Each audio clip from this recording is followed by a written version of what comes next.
On a morning in the autumn of 1107, in a harbor on the western coast of Norway, 60 ships lay at anchor, with their dragon heads turned toward the open sea. The water was cold and dark, the color of iron, and the low northern sun laid a thin gold across it that did nothing to warm the men crowding the wharves. There was frost on the mooring lines. There was smoke rising from 100 cook fires along the shore, and the smell of tar and pine pitch and salted fish, and beneath it all the animal smell of horses waiting to be loaded, stamping and blowing in the cold.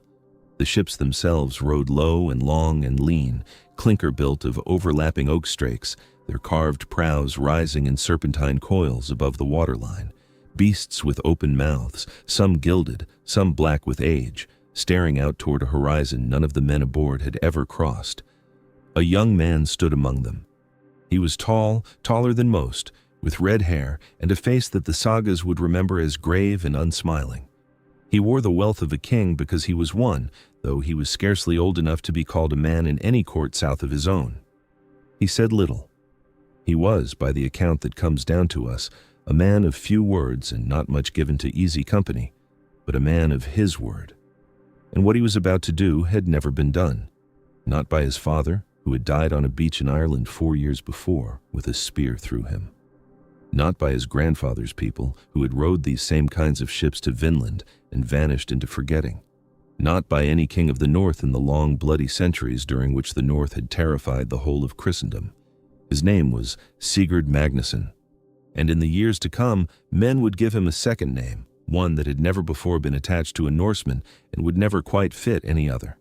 They would call him Jorsalfari, the Jerusalem farer. He was going to take these ships, these instruments of pagan terror, these floating monuments to 3 centuries of raiding and slaughter and plunder, out of the fjords and down the whole length of Europe. Through waters no Scandinavian fleet had ever sailed in such numbers. Past the edge of the world his people knew, through the narrow gate between 2 continents that the Norse called Norvasund and the ancients had called the Pillars of Hercules. Into the warm and crowded and utterly foreign sea beyond it, where the wars were fought with heavy cavalry and long galleys and siege engines, where the enemies wore turbans and spoke tongues no man in this harbor could understand, and where, at the far end of it all, past 1,000 dangers and 5 years of hunger and blood, stood the city that had become the obsession of the entire Latin West. He was 17 years old. And this is the strange thing, the thing that makes the whole story turn. He was not a knight of France. He was not a Norman baron with a lineage of pious warfare behind him. He was the son and grandson of Vikings, a boy raised on the old songs of Odin and the newer prayers of Christ, standing at the exact seam where one world was closing and another opening. The men who would follow him to the walls of Jerusalem were the descendants of the men who had sacked Lindisfarne and burned Paris and colonized Iceland and touched the shores of a continent Europe would not rediscover for 400 years.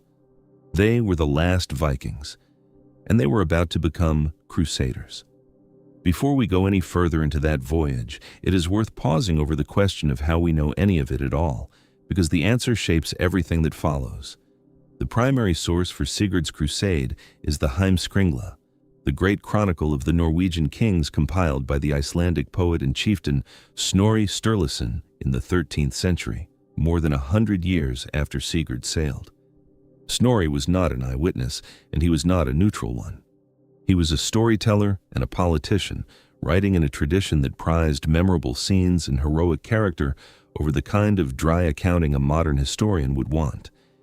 He drew on older skaldic verse, the compressed and formulaic poetry composed by court poets who had, in some cases, accompanied the kings they praised, and whose verses were valued precisely because their rigid meter made them hard to alter in the retelling. So there is a spine of contemporary testimony buried inside Snorri's prose, fossilized in verse. There are other windows too. Chroniclers in England, in the Mediterranean, in the Crusader states, left scattered notices of a great northern fleet passing through. Later, historians, working centuries afterward, gathered up these fragments and tried to reconcile them. The numbers they give do not always agree. The size of the fleet is reported as roughly 60 ships, the number of men is somewhere between 5 and 10,000, and these figures should be held loosely as the round approximations of an age that counted armies by impression as much as by tally. Dates wobble by a season here and there. Details of individual battles come to us wrapped in the conventions of saga, where a king always fights bravely and a victory is always glorious. So we cannot know everything. We cannot know what Sigurd truly thought, or precisely how many men drowned in the Bay of Biscay, or exactly which towns burned on which days. What we can know is the broad shape of the thing, and it is a shape that multiple independent sources confirm, that a young Norwegian king did, in fact, lead a fleet the length of Europe to the Holy Land in the first decade of the 12th century, that he fought Muslim forces along the way, that he reached Jerusalem and was received by its king, and that he came home by a road that led through the greatest city in the Christian world. The details are contested. The journey is not. And the journey is astonishing enough. To understand why a boy would attempt it, you have to understand the world he came from, and that world was in the middle of dying. The Norway of the year 1100 was not the tidy, unified Christian kingdom that later centuries would make of it. It was a rugged, fractured country of deep fjords and steep mountains, of scattered farmsteads clinging to strips of arable land between the water and the rock, of a population thin on the ground and hard as the granite they lived on. The sea was not a barrier here, but a road, the only good road, in a land where mountains made overland travel a misery. And the ship was everything. The ship was transport and trade and war and identity all at once. A great man was a man who commanded ships and the fighting crews to fill them, and the whole texture of political power in Norway was woven out of the coming and going of vessels along that endless indented coast. For 300 years, those ships had carried the Norse outward in the great expansion that history remembers, not always fondly, as the Viking Age. They had gone west to the British Isles, to Iceland, to Greenland, and beyond. They had gone east down the Russian rivers to Constantinople and the Caspian. They had gone south to raid the coasts of Francia and Iberia. They had built kingdoms and burned monasteries and traded in silver and enslaved human beings, and they had done it all under the sign of the old gods, of Odin the one-eyed, and Thor of the hammer, whose worship was bound up in every part of the warrior's life. But by Sigurd's day, that world was already half gone. Christianity had come to Norway, sometimes by persuasion and sometimes at the point of a sword, wielded by earlier kings who had understood that the new religion was also a new technology of rule, a way of binding a fractious people to a single throne and a single god who happened to appoint that throne. By the time Sigurd was born, in 1089, Christianity was the law of the land. There were churches, there were bishops, there were priests baptizing infants in cold stone fonts and burying the dead with the sign of the cross. And yet, the old ways did not vanish because a king declared them illegal. In the remote valleys and along the far reaches of the coast, pagan customs persisted, half hidden, half tolerated. Men who prayed to Christ on Sunday still swore by the old oaths and told the old stories and felt in their bones the pull of a warrior ethos that had nothing Christian about it at all. The idea that a man's worth was measured in courage and generosity and vengeance and the fame that outlived him, that idea did not die when the temples came down. It simply put on new clothes. Norway in 1100 was a country wearing the cross over a heart that still, in many chambers, beat to a pagan rhythm. The man who ruled that contradictory country in the years before Sigurd was his father, and his father was one of the last great figures of the old kind of Norse kingship. Magnus III, whom everyone called Magnus Barefoot, was a warrior king in the mold his ancestors would have recognized. He earned his strange nickname, the sagas say, because he took to wearing the bare-legged kilted dress of the Gaelic West after his campaigns in the Scottish Isles and Ireland, an image worth holding onto, a Norwegian king in Irish clothes, because it tells you how porous and mingled and restless this North Sea world really was. Magnus did not sit at home and build churches. He fought. He fought in the Orkneys and the Hebrides. He fought in the Isle of Man. He pressed his claims across the whole scattered archipelago of Norse settlement in the West, and he tried, again and again, to bend it all to the will of the Norwegian crown. He was, in every meaningful sense, A Viking. He raided. He conquered. He died the way such men were supposed to die, though perhaps not the way they hoped.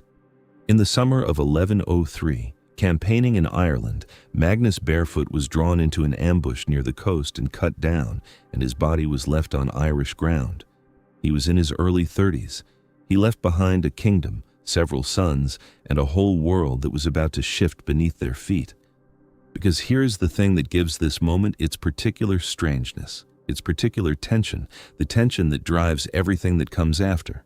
At the very moment that Magnus Barefoot was living out the last chapter of the old Viking story in the west, 1,000 miles to the south, a different story had already begun, a story that would swallow his son whole.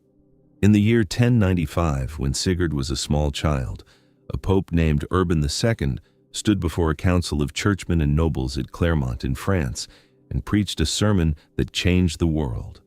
He called upon the warriors of Christendom to take up arms, to cease their endless squabbling among themselves, and to march east and reclaim the holy city of Jerusalem from the Muslim powers that held it. He promised them that the journey itself, undertaken in the right spirit, would wash away their sins. And Europe answered.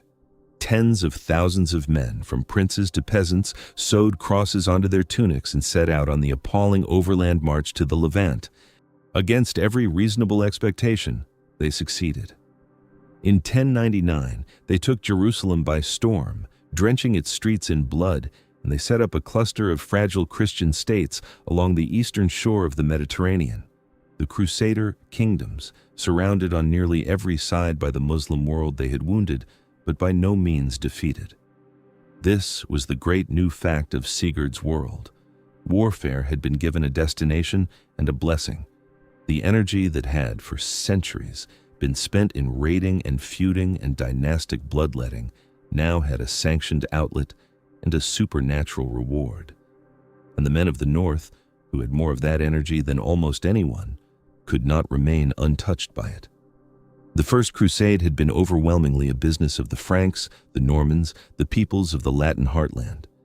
But the news of it traveled north along the trade routes and the pilgrim roads, carried by merchants and clerics and returning wanderers, and it lodged in the imagination of a people who had always understood that a man could win glory and wealth and a name that outlived him by going far away and fighting. Sigurd was the grandchild of Vikings, raised on the deeds of raiders. He came of age hearing the news of Jerusalem, and somewhere in the collision of those two things, the old hunger for glory across the sea and the new promise that such glory could be holy, the idea of his crusade was born. He was not, at first, free to pursue it. When Magnus Barefoot died in Ireland in 1103, the throne of Norway did not pass to a single heir. It passed, in the Norse fashion, to be shared among his sons. Sigurd was one of three. There was Oystein, the eldest, and there was Olaf, the youngest, a boy who would die young and leave little mark. And so, at roughly 17, Sigurd found himself not a king, but a third of a king, sharing a divided crown with his brothers in an arrangement that could have torn the country apart and, for a remarkable span of years, somehow did not. The strangeness of that arrangement is easy to miss from a distance. Three young men, sons of a warlord, holding a single kingdom in common. In most times, in most places, that is a recipe for civil war, for one brother's knife finding another's back.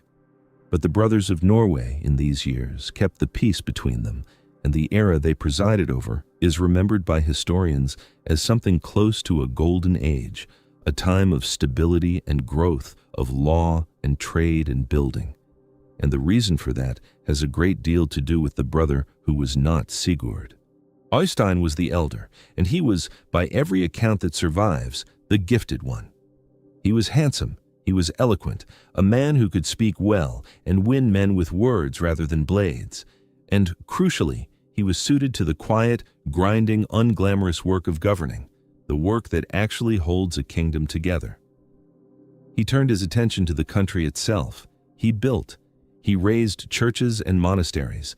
He fostered the growth of Bergen as a center of trade, laying the foundations of what would become one of the great ports of the north. He improved the harsh business of travel through Norway's brutal terrain, and he concerned himself with law and with the welfare of the common people in ways the sagas remember with unusual warmth. He was, in the phrase that clung to him, a peace king. He made the country better by staying in it and paying attention to it, day after unspectacular day. And Sigurd could not do that. It was not in him. He was the restless one, the warrior, tall and red-haired and grave, built for a different kind of life than the patient management of harbors and church foundations. He had his father's temperament, the temperament of a man who needed a horizon to sail toward and an enemy to fight, and Norway, in the reign of his capable brother, offered him neither. There is a scene the sagas preserve, and whether it happened exactly as told hardly matters, because it captures a truth about these two men more precisely than any dry fact could. At a feast, the brothers fell into a ritualized contest, a formal comparison of themselves against one another. A manjafnader, the Norse called it, a matching of men, a bragging match dressed in the manners of the hall. And in that contest, the two of them laid out, without quite meaning to, the whole difference between them. Oystein could point to what he had built, to the roads and the churches and the harbors and the laws, to the tangible good he had done for the country while his brother was away. And what could Sigurd point to? Only the journey. Only the thing he had done that no other king had ever done. Only Jerusalem. That is the psychology at the root of everything that follows, and it is worth naming plainly, because it explains why a 17-year-old would gamble his life and the lives of thousands of men on a voyage of unprecedented scale and danger. The crusade was piety, yes. Sigurd was a Christian, raised in the faith, and there is no reason to doubt that the call of Jerusalem moved him genuinely, as it moved so many thousands of others across Europe in those years. But it was not only piety, it was also ambition, the hunger of a proud young man for a stage large enough to hold him. And it was, in some measure, escape, the need of a restless spirit to get out from under the shadow of a brother who was simply better at the ordinary work of being a king. Sigurd could not outgovern Oystein. He could not outbuild him, or outspeak him, or outlaw-make him. But he could do the one thing Oystein would never do. He could sail to the ends of the earth and come home with the light of the Holy Sepulchre still in his eyes and a name that would ring down the centuries. Piety, ambition, escape, all braided together into a single overwhelming purpose. He would go to Jerusalem, and in going, he would become someone Norway had never seen before. So in 1107, the ships began to gather. They came to the harbor, Bergen most likely, though the sources leave a little room for doubt, from all along the coast, summoned by the word of the king. 60 of them when the count was complete or thereabouts. Longships, the pride and terror of the north, each one a marvel of shipwright's craft, the long, shallow, flexible hull that could ride the open ocean and yet slip into water barely deeper than a man's knee. The single great square sail of coarse woven wool, the banks of oars for when the wind failed or the fighting came. Ships built to raid, ships built to strike a coast fast, take what could be taken, and be gone before an answer could be raised. Everything about their design spoke of the old work, the coastal work, the raiding work of 3 centuries. And now that whole design was being asked to do something it had never been asked to do, to carry an army the entire length of a continent and back. The scale of it defies easy grasping. Perhaps 5,000 men, perhaps as many as 10, though the higher figures should be treated with the caution owed to all medieval reckonings. Fighting men, mostly, trained in the tradition of their fathers, men who knew the wall of shields and the swing of the great two-handed axe, who could pull an oar for hours and then leap ashore and kill. But an army of that size does not live on courage. It lives on bread and salt meat and ale and fresh water, on rope and sailcloth and iron, on all the mundane material that has to be gathered and loaded and rationed if thousands of men are to be kept alive across years and thousands of miles. There were horses to be brought aboard, animals that hated the sea and had to be managed on decks never meant for them. There were weapons and armor, the mail and the helms and the axes and the spears. There were the letters of passage a Christian king would need, the diplomatic parchment that would let a fleet of former Vikings put in at Christian ports without being taken for the pirates their grandfathers had been. Because that was the paradox loaded onto every one of those 60 ships, along with the barrels and the horses and the men. These were dragon-prowed longships, the single most recognizable symbol of pagan violence in the whole medieval imagination, the shape that had made monks across Europe pray to be delivered from the fury of the Northmen.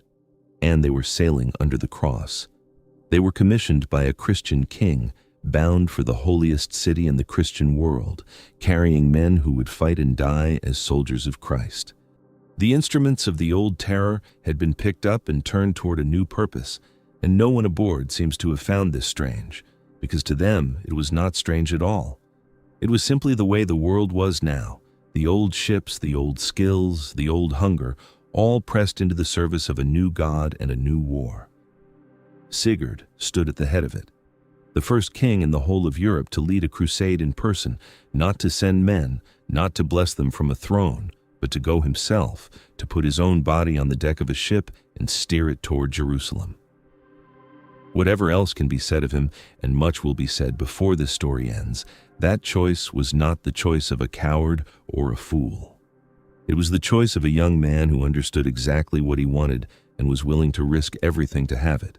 The plan, insofar as there was one, was patient and calculating rather than reckless. He would not try to cross the whole distance in a single season.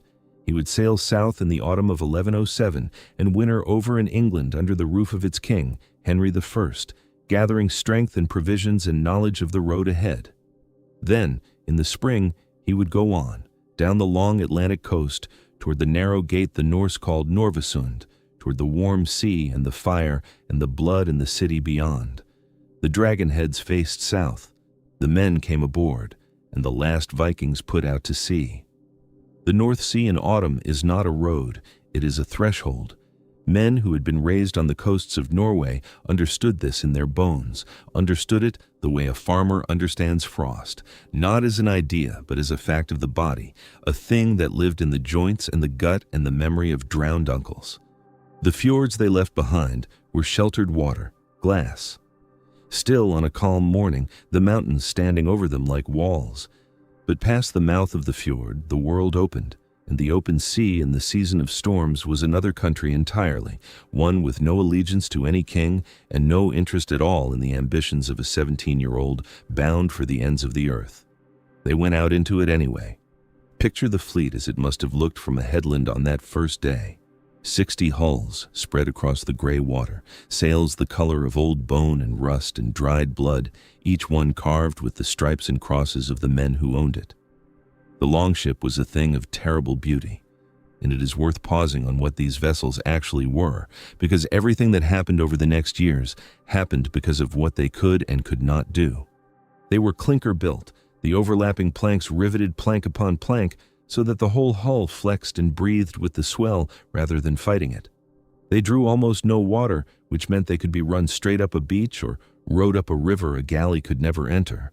They were fast under sail, and faster still under oar, and they could be handled by men who had learned the sea before they had learned to read, if indeed they had ever learned to read at all. But they were open. That is the word that should sit heaviest in the mind.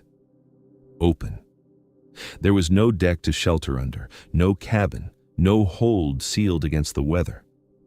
A man on a longship in a winter gale lived in the weather, not against it. The sea came aboard in green sheets over the low freeboard and had to be bailed out by hand, hour upon hour, with wooden scoops and leather buckets, the water rising cold around the ankles and the shins while the ship pitched and the wind screamed in the rigging. There was no dry place. There was no warm place.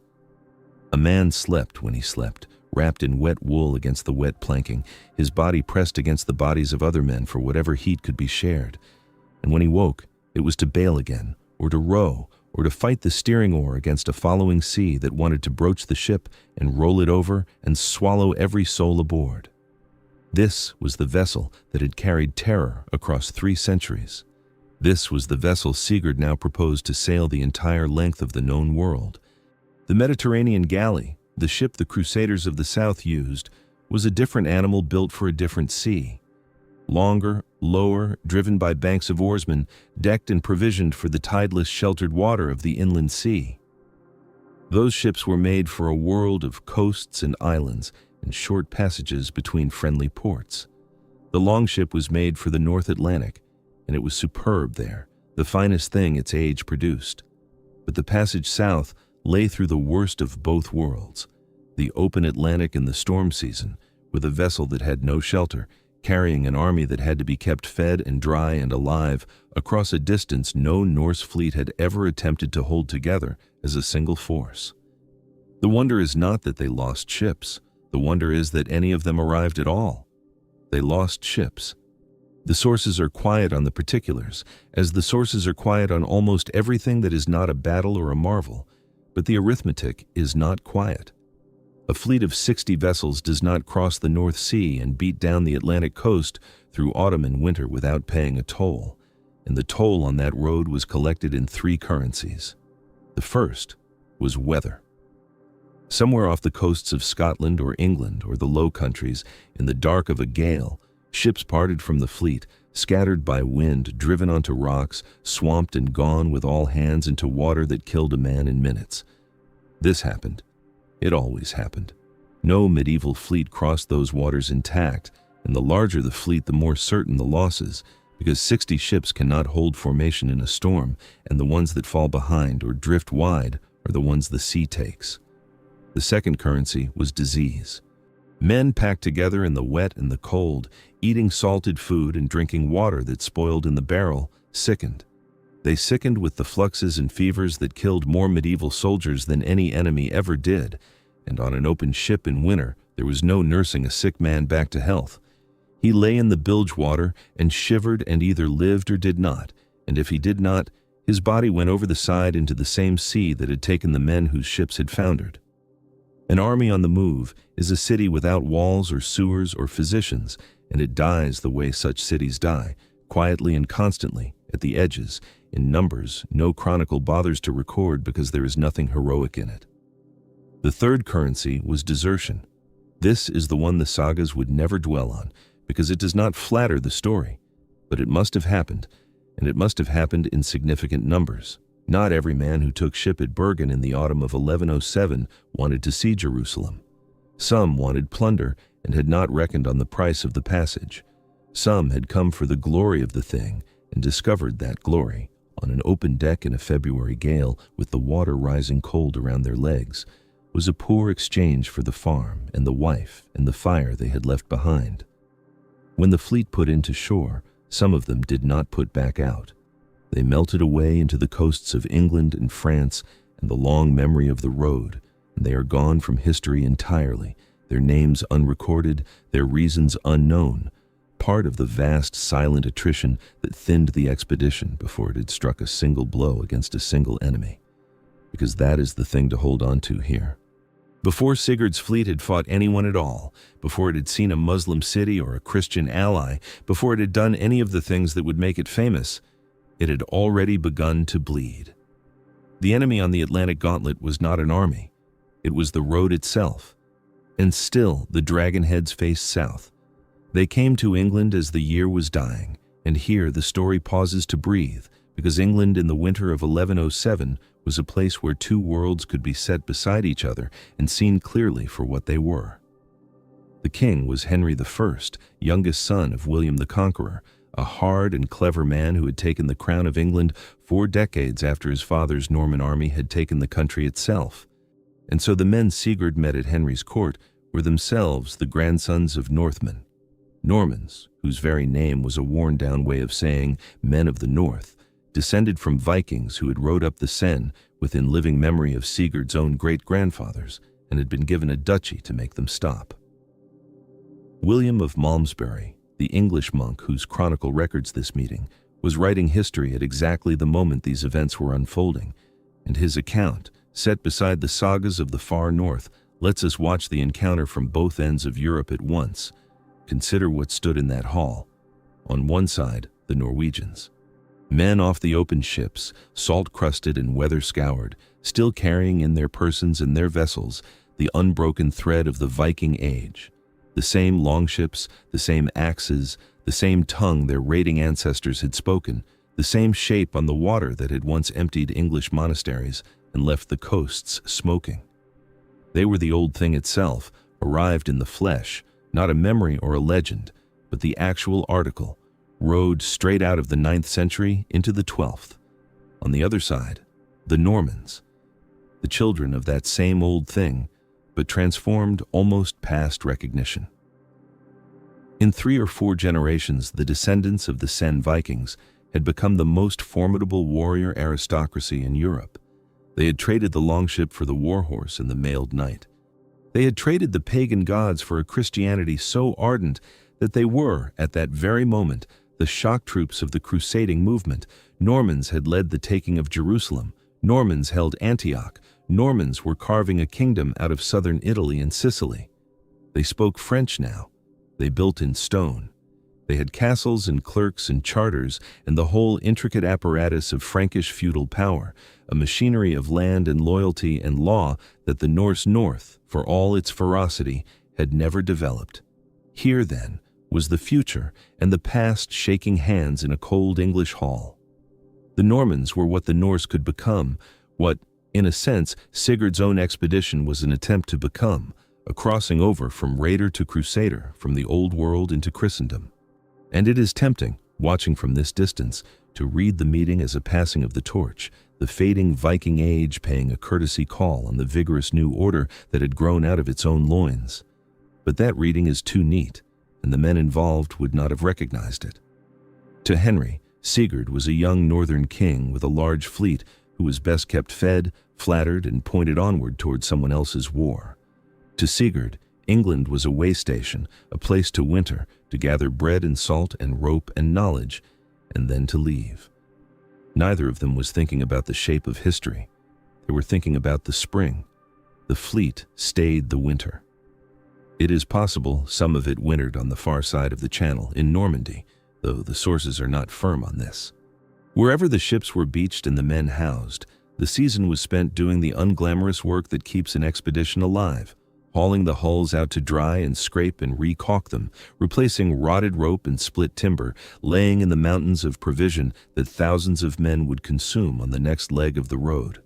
And Sigurd, we may reasonably imagine, spent the winter learning what lay ahead, learning the geography of the Mediterranean world he had never seen, the ports and the powers and the enemies, the difference between the war he was sailing toward and the raids his father had died leading.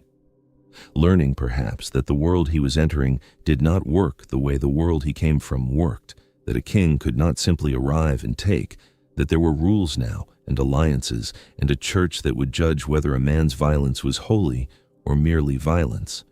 Whether he learned that last lesson well is a question the rest of this story will answer. When spring came, the ships went back into the water, and the fleet, thinned, tested, but still a formidable force, turned its dragon head south once more and left the familiar seas behind. Now they were sailing into the edge of the known world. South of the Bay of Biscay, the Atlantic changes character, and so does the land. The coast that unrolled off their port side as they beat southward was Iberia, the great peninsula that had been for nearly 4 centuries the frontier between 2 civilizations. In the year 711, an army out of North Africa had crossed the strait and broken the Christian kingdom of the Visigoths, and for generations after that, most of the peninsula had lain under Muslim rule. Al-Andalus, a world of cities and gardens and libraries that at its height was the most sophisticated society in Western Europe, when Christian Europe was mud and monasteries. But the tide had been turning. In the century before Sigurd's fleet arrived, the Christian kingdoms of the north had begun to press south in the long, grinding campaign later ages would call the Reconquista, taking city after city, pushing the frontier down toward the great rivers. And into this struggle, a new power had entered from the south, the Almoravids, austere Berber warriors out of the Sahara who had crossed the strait to shore up the crumbling Muslim states and had made themselves the new masters of Al-Andalus. It was Almoravid forces and the local Muslim garrisons who now held much of the coast Sigurd's men were sailing past. This was a live war, a frontier in motion, and the Norse were sailing straight into the seam of it. They made their first landfall in Galicia, in the far northwestern corner of the peninsula, the land the Norse called Jakobsland, the land of St. James, for the great shrine at Santiago de Compostela that drew Christian pilgrims from across Europe to the supposed tomb of the apostle. This was Christian ground, allied ground, and here the fleet meant to winter again and take on provisions. And here the mask slipped for the first time. The sagas tell it plainly, and the plainness is the point. There was a food dispute. A local lord, whether from scarcity or suspicion or simple reluctance to feed thousands of hungry armed foreigners through a winter, would not sell the Norse the provisions they wanted. Negotiations broke down. And Sigurd's men, crusaders bound for Jerusalem, guests in a Christian land, did what their grandfathers would have done. They took the Lord's castle by force, and they took what they needed from it. Sit with that for a moment, because it is the first appearance of the question that will follow this fleet all the way to the walls of Jerusalem and back. These men had come south under the cross. They carried a papal blessing. Their stated purpose was the holiest that a Christian warrior could name, and the very first thing they did, on Christian soil, among Christian allies, was to storm a Christian lord's stronghold over a matter of supplies. To the Norse, there was no contradiction in this because the categories that would make it a contradiction did not fully exist in their minds. A man had refused them what they needed. They were strong enough to take it. So they took it. This was not wickedness in their understanding. It was simply how strength worked, how it had always worked, the plain arithmetic of the North that no amount of papal parchment had yet overwritten. The crusade was the frame around the picture. But the picture inside the frame was older than the crusade, older than Christ in the North, older than anything a monk in England could have taught them in a single winter. They moved south from Galicia into waters no Norse fleet had truly known, the long Atlantic face of what is now Portugal, a coast just then in violent transition, its northern reaches recently taken by the advancing Christians, its southern towns still firmly in Muslim hands, the frontier running raw through the middle of it. Somewhere off that coast, they met the thing the sagas call Viking in its older sense, not their own people, but pirates, corsairs, galley fleets that preyed on the shipping of the region. The Norse engaged them and destroyed them, and there is a strange and telling irony buried in that fact. The men whose ancestors had been the most feared sea raiders in the history of Europe were now hunting down sea raiders in the name of Christ, playing the protector, the scourge of pirates, the very role their forefathers had been the terror of. The wheel had turned that far. The predators had become, at least in the telling, the shield. And then they came to the war itself, to the fortresses of the Muslim coast, and the first true test of what these northern men could do against the enemy they had crossed a continent to fight. The fleet turned its attention to Sintra, a Muslim-held fortress in the hills near the coast, and here the old skills met a new kind of war. The Viking way of war was the raid, fast, mobile, in and out, strike the undefended place, and be gone with the plunder before any force could gather to stop you. It was superb for what it was, and useless against a stone fortress full of determined men. The war of the Mediterranean frontier was the war of the siege, of the blockade, of the slow reduction of a fortified place by patience and engines and negotiation, and, when those failed, by assault over the walls into the teeth of the defense. And the Norse, to their considerable credit, learned it. They brought their fleet to bear as a blockade, cutting the strong points off from relief by sea. They built or borrowed the engines of siegecraft, the catapults that Mediterranean armies used to batter a wall or lob fire over it. They adapted, as capable soldiers always adapt, taking the mobility and the aggression that were their inheritance and welding them onto the deliberate machinery of southern war. Sintra fell to them. And what happened after it fell shows exactly what kind of war this had become. The Heimskringla does not flinch from it, and neither should we. Sigurd, the saga says, killed every man in the captured fortress because they refused to be baptized. Those who would not accept the Christian God were, in Snorri's flat and terrible phrase, cut to pieces. And Sigurd got there. The same source adds in the same breath an immense booty. There it is.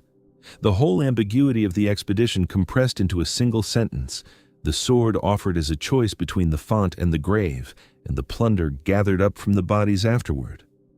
Was this a holy war, a crusade waged for the faith, the extension of Christendom into the lands of the infidel? Or was it a Viking raid with a cross painted on the sail, the old hunger for silver and glory dressed in the new language of salvation? The honest answer is that it was both, indivisibly, and that the men who did it would not have understood why anyone would trouble to separate the two. The booty was real. The baptisms, real or refused, were real. The dead in the fortress of Sintra were real, and their names are not recorded anywhere, and they died because they held to the God of their fathers when a fleet of strangers out of the frozen north gave them the choice of that God or their lives. South of Sintra, the fleet went on.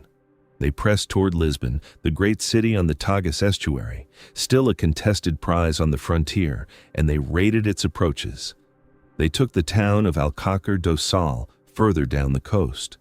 Everywhere the pattern repeated: the blockade, the assault, the sack, the immense booty carried back to the ships, the frontier of Christendom pushed a little further south in blood and fire by men who had learned this coast only weeks before and would leave it forever within the season. And everywhere, on the horizon, the same shape announced them: the dragon heads. To the people of these coasts, Muslim and Christian alike, the sight of 60 dragon-prowed longships coming out of the north was not the welcome banner of a crusade. It was the oldest terror in the Western memory, the shape that had haunted the prayers of monks for 300 years. From the fury of the Northmen, deliver us. It did not matter at first that these particular Northmen came under the cross. The eye saw the dragon, and the heart remembered what the dragon had always meant. Only later, when the strange truth became clear that these were allies, pilgrims, soldiers of the same Christ, did the terror curdle into something more complicated, a fear mixed with wonder at the sheer improbability of the thing. They were still the last Vikings. They had merely found a new place to point the ships. And the place they pointed them next was the narrowest and most freighted piece of water in the medieval world. There is a moment in every long voyage when the geography stops being distance and starts being meaning. For Sigurd's fleet, that moment came at the strait the Norse called Norvasund. The passage where the great ocean they had crossed narrowed suddenly to a channel a man could almost see across, where the water squeezed between two continents and changed in the space of a single day's sailing from one world into another. We would call it Gibraltar. The ancients called it the Pillars of Hercules, and they meant something specific by the name. This was the edge. Beyond the pillars lay the outer ocean, the boundless and unknowable water at the rim of the map, the sea that swallowed ships and did not give them back. To pass inward through the strait was to leave the wild margin of the world and enter the sea at its center, the Mediterranean, the sea in the middle of the lands, the water around which the whole of the classical and Christian imagination had arranged itself. The Norse had come the other way. They had come from the margin, from the very edge the ancients feared, and they were sailing inward toward the heart of everything. Consider what these men carried in their heads as they approached that channel. They understood the world through two overlapping maps, and neither was a map in any sense we would recognize. One was the saga world, the geography of legend and ancestral memory, a world of named fjords and open sea roads, of Miklagard, the great city far to the east, of lands that shaded off at their edges into monsters and marvels. The other was the scripture world, the sacred geography of a faith barely a century old among them, in which the true center of the earth was not Rome and not Constantinople, but Jerusalem, the navel of creation, the place where the cross had stood. For most of their lives, these two maps had described different countries. The saga told them where their fathers had gone. The scripture told them where their souls were meant to go. And now, passing through Norvasund into the warm blue sea beyond, they found the two maps folding together into one, the legendary and the holy occupying the same water, and both of them, impossibly, turning out to be true. The physical shock of it must have been considerable. These were men shaped by the North Sea. They knew water that was gray more often than blue, water the color of iron and slate and old pewter, water that in the worst months was scarcely distinguishable from the sky above it. They knew a cold that lived in the bones, a light that in winter barely climbed above the horizon before sliding down again, a wind that carried the smell of ice and salt and nothing else. That was the sea they had learned as children. That was the sea their language had 100 words for. And now, in the space of a few days, that sea was simply gone, replaced by something they had no words for at all. The Mediterranean light does not merely illuminate, it presses. It comes down out of a sky of a blue so saturated it seems solid, and it strikes the water and shatters into a glare that a northern eye is not built to withstand. The warmth was not the fitful, grudging warmth of a good Norwegian summer, but a steady heat that rose from the deck timbers and hung in the still air. The very smell of the world changed, the clean, cold scent of the north giving way to something dense and unfamiliar, the resin of pine baking on southern hillsides, the dust of dry land, the sweetness of vegetation that never grew above the Baltic. And there, close enough to raise the hair on the neck, lay Africa. To starboard as they threaded the strait, the coast of a whole other continent, the land of the Blamen, the blue men, the dark-skinned peoples of whom the sagas spoke as one speaks of the far edge of the possible. It was one thing to hear of such a place in a hall in winter, the fire crackling and the skald's voice rising and falling. It was another thing entirely to smell its dust on the wind and see its mountains standing up out of the haze on the wrong side of a ship you had built with your own hands in a fjord 6,000 miles behind you. We cannot know precisely what passed through the minds of the men who crossed at Norvasund. No Norse sailor left us a diary of his wonder. But we can infer from what the sagas remember and from what any human being feels at the threshold of the wholly unfamiliar, that the crossing was not merely a change of climate, it was a confirmation. The world was as vast and as strange as the old stories had promised, and it was also, at the same moment, arranged around a sacred center exactly as the priests had preached. Both the saga and the scripture had told the truth. And these men were sailing through the middle of both at once, dragon heads pointed east toward Jerusalem, the pillars of the old world sliding past to either side.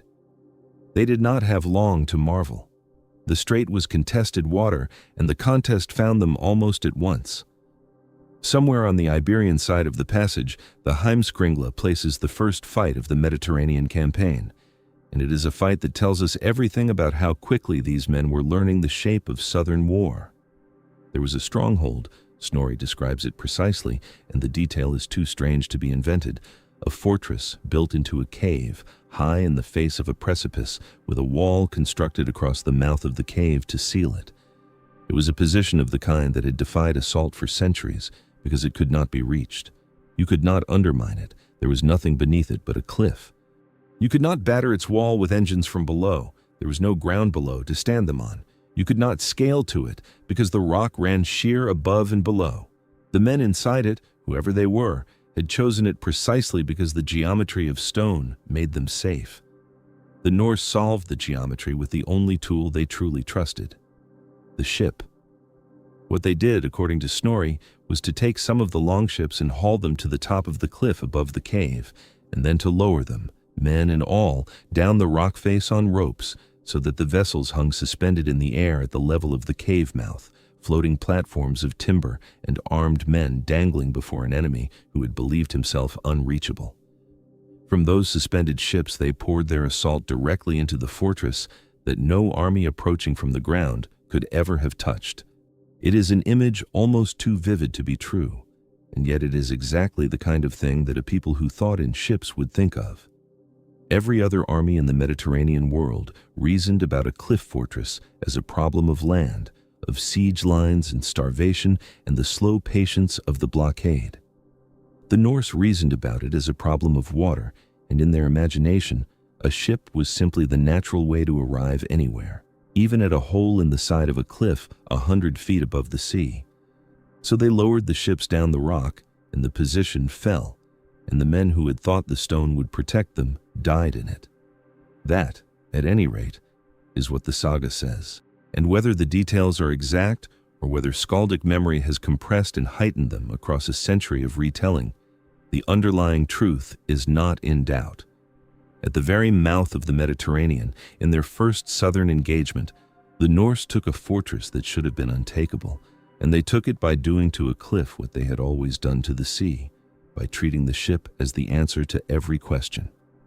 Now, the whole sea lay open before them, and they turned to the work that would define this stretch of the crusade. Off the eastern coast of Iberia, strung across the blue like stepping stones toward the heart of the Mediterranean, lay the Balearic Islands, Formentera, Ibiza, Minorca, and the great fortified prize of Majorca beyond them. In the year 1109, these islands were Muslim country, ruled from the Iberian mainland and inhabited by a settled and sophisticated people. And they were also, in the Christian accounts that came down to Snorri, something more sinister: nests of corsairs. The islands sat astride the sea lanes of the western Mediterranean, and from their harbors, the ships of the Balearic Muslims preyed on Christian shipping, raiding the coasts of Catalonia and Provence and Italy, seizing cargoes, and above all, taking captives to feed the slave markets that were among the great engines of the medieval Mediterranean economy. To the Christian powers of the northern shore, the Balearics were a wound that would not close, a source of terror that came out of the sea exactly as, 300 years earlier, terror had come out of the sea to the monasteries of the north. There is a bitter symmetry in it, and it should not be passed over quickly. The men Sigurd was bringing to punish the sea raiders of the Balearics were themselves the descendants of the most feared sea raiders in the history of Europe. The great-grandfathers of these Norsemen had done to the coasts of England and Francia and Ireland precisely what the Balearic corsairs were doing to the coasts of the Christian Mediterranean, arriving out of nowhere under a sail, taking silver and slaves, and vanishing before any defense could gather. The Norse were coming to stamp out piracy with a fleet crewed by the sons of pirates, but the frame had changed, and the frame was everything. What the Vikings had done had been raiding, plain and unsanctified. What Sigurd's men were about to do would be called a crusade. The dragon on the prow was the same dragon, only the meaning had been rewritten. The fighting in the Balearics was the first true set piece of the campaign, and it came in two forms the Norse understood in their bones, and one they had only recently learned. There was open water fighting, the fleet engaging enemy ships on the sea, the kind of combat that had made the Northmen the terror of 3 centuries, ship laid against ship, the shield wall bristling along the gunwales, the arrows and the throwing spears, and then the boarding rush across the closing gap. And there was the landing assault against fortified positions ashore, the newer and more difficult art. And once again, at Formentera, the sagas remember a piece of engineering that stopped an army in its tracks and forced the Norse to improvise their way to victory. It was the cave again, or a variant of it. On Formentera, Snorri tells us, a body of the island's defenders had withdrawn into a cave in a cliff, a natural fortress of exactly the kind the Norse had already learned to crack at the mouth of the strait, and they cracked it the same way. They ran ropes to the ships secured under the vessel's ribs, the strong internal timbers that gave a longship its spine, and they lowered the boats down the face of the cliff until the men aboard could rake the cave mouth from an angle no defender could have anticipated. Whether this is the same engagement Snorri elsewhere places nearer the strait, remembered twice, or a genuine repetition of a tactic that worked, we cannot finally say. The sources blur, as sources from a century's distance will. But the picture is consistent, and it is extraordinary. Wherever an enemy hid in the rock, the Norse answered with the ship lowered down the cliff. The seacraft turned into a siege engine, the whole logic of their civilization, that a boat can go anywhere and do anything, pressed against the stubborn geometry of stone. And in the Balearics, unlike the mainland, the sagas also remember Sigurd breaking the harbor chains. This is a small phrase, and it carries a large significance. Across the mouth of a defended Mediterranean harbor, the standard protection was a great chain of iron, stretched from shore to shore or from tower to tower, lying just at or below the waterline, so that any attacking ship that tried to force the entrance would be caught and held while the defenders shot it to pieces from the walls. It was a Byzantine device above all. The chain across the Golden Horn at Constantinople was the most famous in the world, and it represented a whole tradition of naval engineering that the raiders of the North Sea had never encountered. because the North Sea had no cities rich enough or organized enough to string iron across their harbors.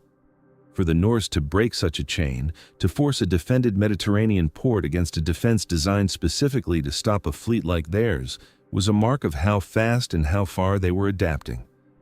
They had crossed into a sea whose warfare was older and more elaborate than anything in their inheritance, and within a single season they were already forcing its harbors by its own rules or by improvisations on them.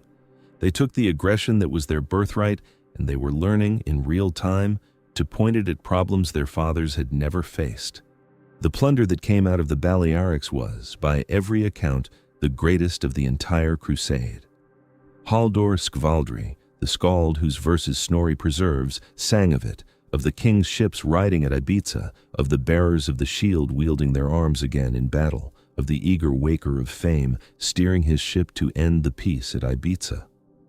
The verses ring with the old triumphant music of the raiding tradition, the fame hunger, and the shield glory that skalds had celebrated since long before any of these men had heard the name of Christ. And beneath the music lies the plain fact. The islands yielded silver and goods in quantities that dwarfed everything the fleet had taken on the Iberian coast. The Norse weakened Muslim power across the western islands, striking Formentera and Ibiza and Minorca in turn. They bypassed Majorca, its fortifications too heavy, its walls too strong to be worth the cost, and so the greatest of the islands was left untouched while its smaller sisters burned. And they filled the ships with the largest haul of the campaign, and they sailed on. Here, the pace of the story must slow, because here is where the two frames refuse to resolve, and the honest thing is to hold them both open and look at what was actually done. The men Sigurd's warriors killed and burned in the caves of Formentera were, in the flat language of the saga, heathens, Blamen, the Blue Men, the North African Muslims who garrisoned these islands. That is the whole of what the Norse record tells us about them. It records their deaths and their religion and nothing else. It does not record their names, their number, the towns they came from, the god they prayed to in the moment before the ships came down the cliff. To the Heimskringla, they are a category and an obstacle, a wall of the unfaithful that the crusade broke through on its way to the Holy Land. But they were not a category. They were a civilization. The Muslim Balearics of the early 12th century were not a wilderness of pirates, whatever the Christian chronicles preferred to say. They were part of the world of Al-Andalus, that astonishing Iberian civilization that in these very decades was among the most learned and materially refined societies on earth. The islands the Norse were sacking held towns of stone and lime, gardens fed by irrigation systems inherited and improved from the Romans, mosques and markets and libraries small and large. The people who lived there wrote in Arabic, a script of flowing, interlocking beauty that a Norwegian farmer's son, whose own people had until recently written in the angular runes carved for stone and wood, would have looked upon as something between decoration and sorcery. They traded in spices carried up the length of the Mediterranean, and beyond it, in silks whose like had never been woven in the north, in ceramics glazed in colors the Norse had no dyes to match. They kept and copied the mathematics of the Greeks and the Indians and the Persians, the very numerals we still use, the algebra whose name is Arabic, the astronomy by which the whole Mediterranean navigated. This was the civilization that Sigurd's men encountered on the decks of captured ships and in the storerooms of sacked towns, and it is worth pausing to imagine that encounter honestly. Picture a Norse warrior, illiterate in the way nearly all of them were, breaking open a chest in a Balearic town and finding within it a bound book, pages of vellum or of that newer material, paper covered edge to edge in a script that ran the wrong way, from right to left, in lines of impossible fineness. He cannot read a word of it. He does not know whether it is a poem, a ledger, a treatise on the stars, or a copy of the Quran.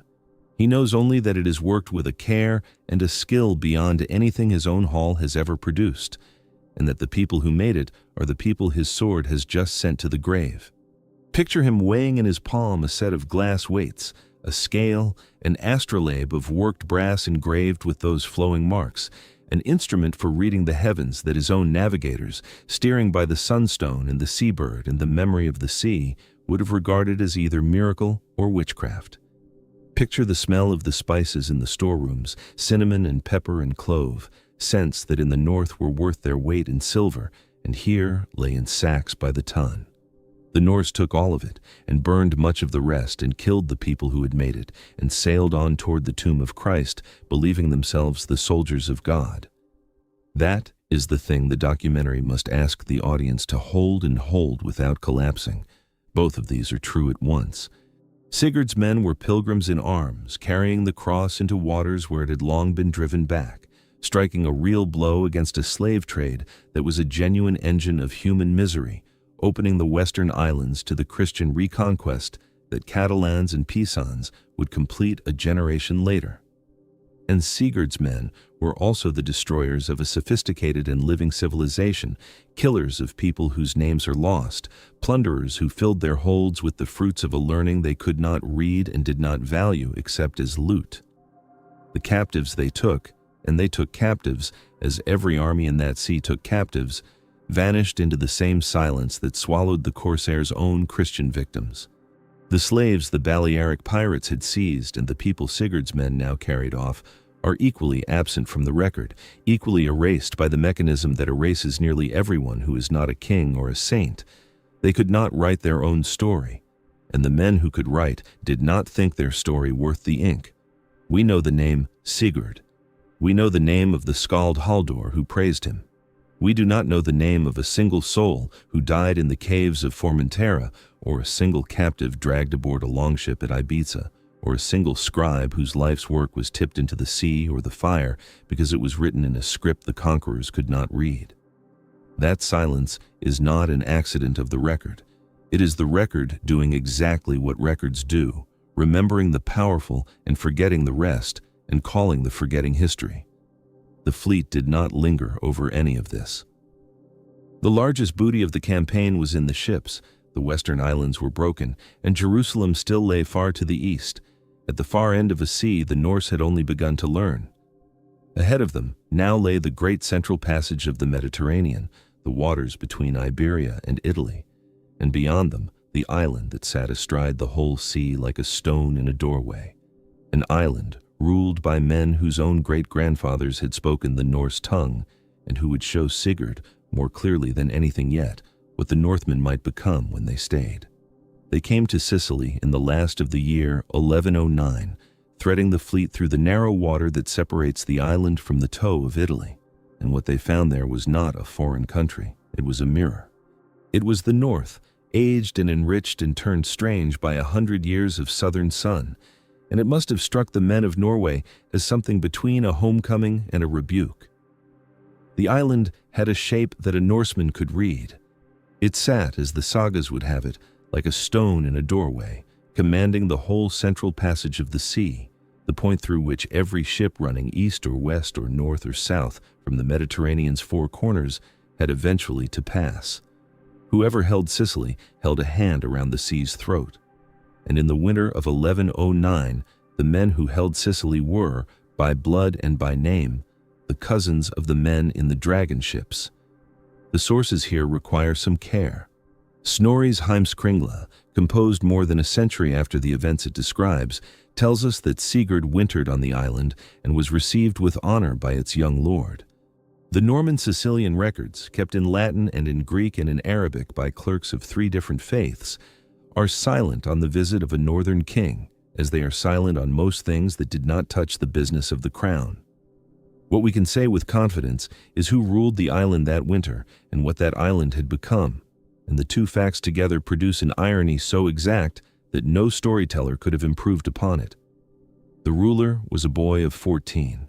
His name was Roger, the second of that name, and he would one day be called Roger the Great, and he would in the fullness of time set a crown upon his own head and be styled King of Sicily, of Apulia, of Calabria, a monarch whose court would be counted among the marvels of the age.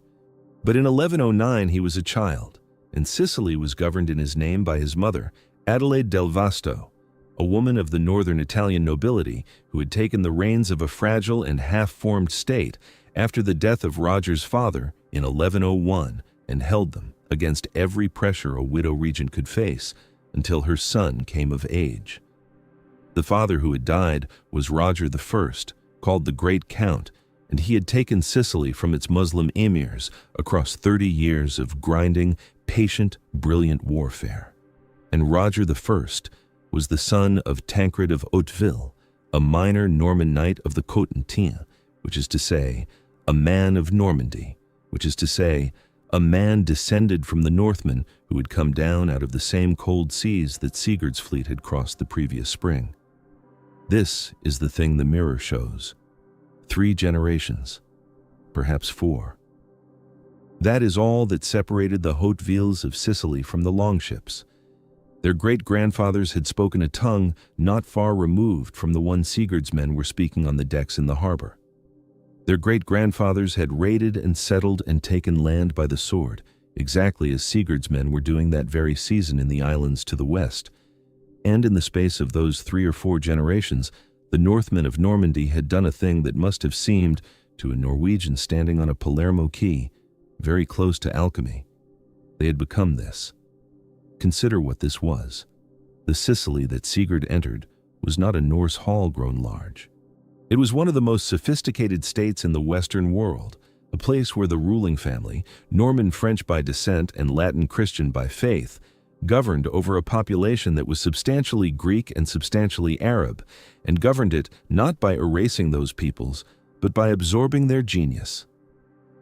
In the palaces of Palermo, the walls were sheathed in glass and gold, in mosaics laid by Byzantine craftsmen in the manner of Constantinople, saints and kings glimmering in fields of tesserae that threw back the light of 1,000 lamps.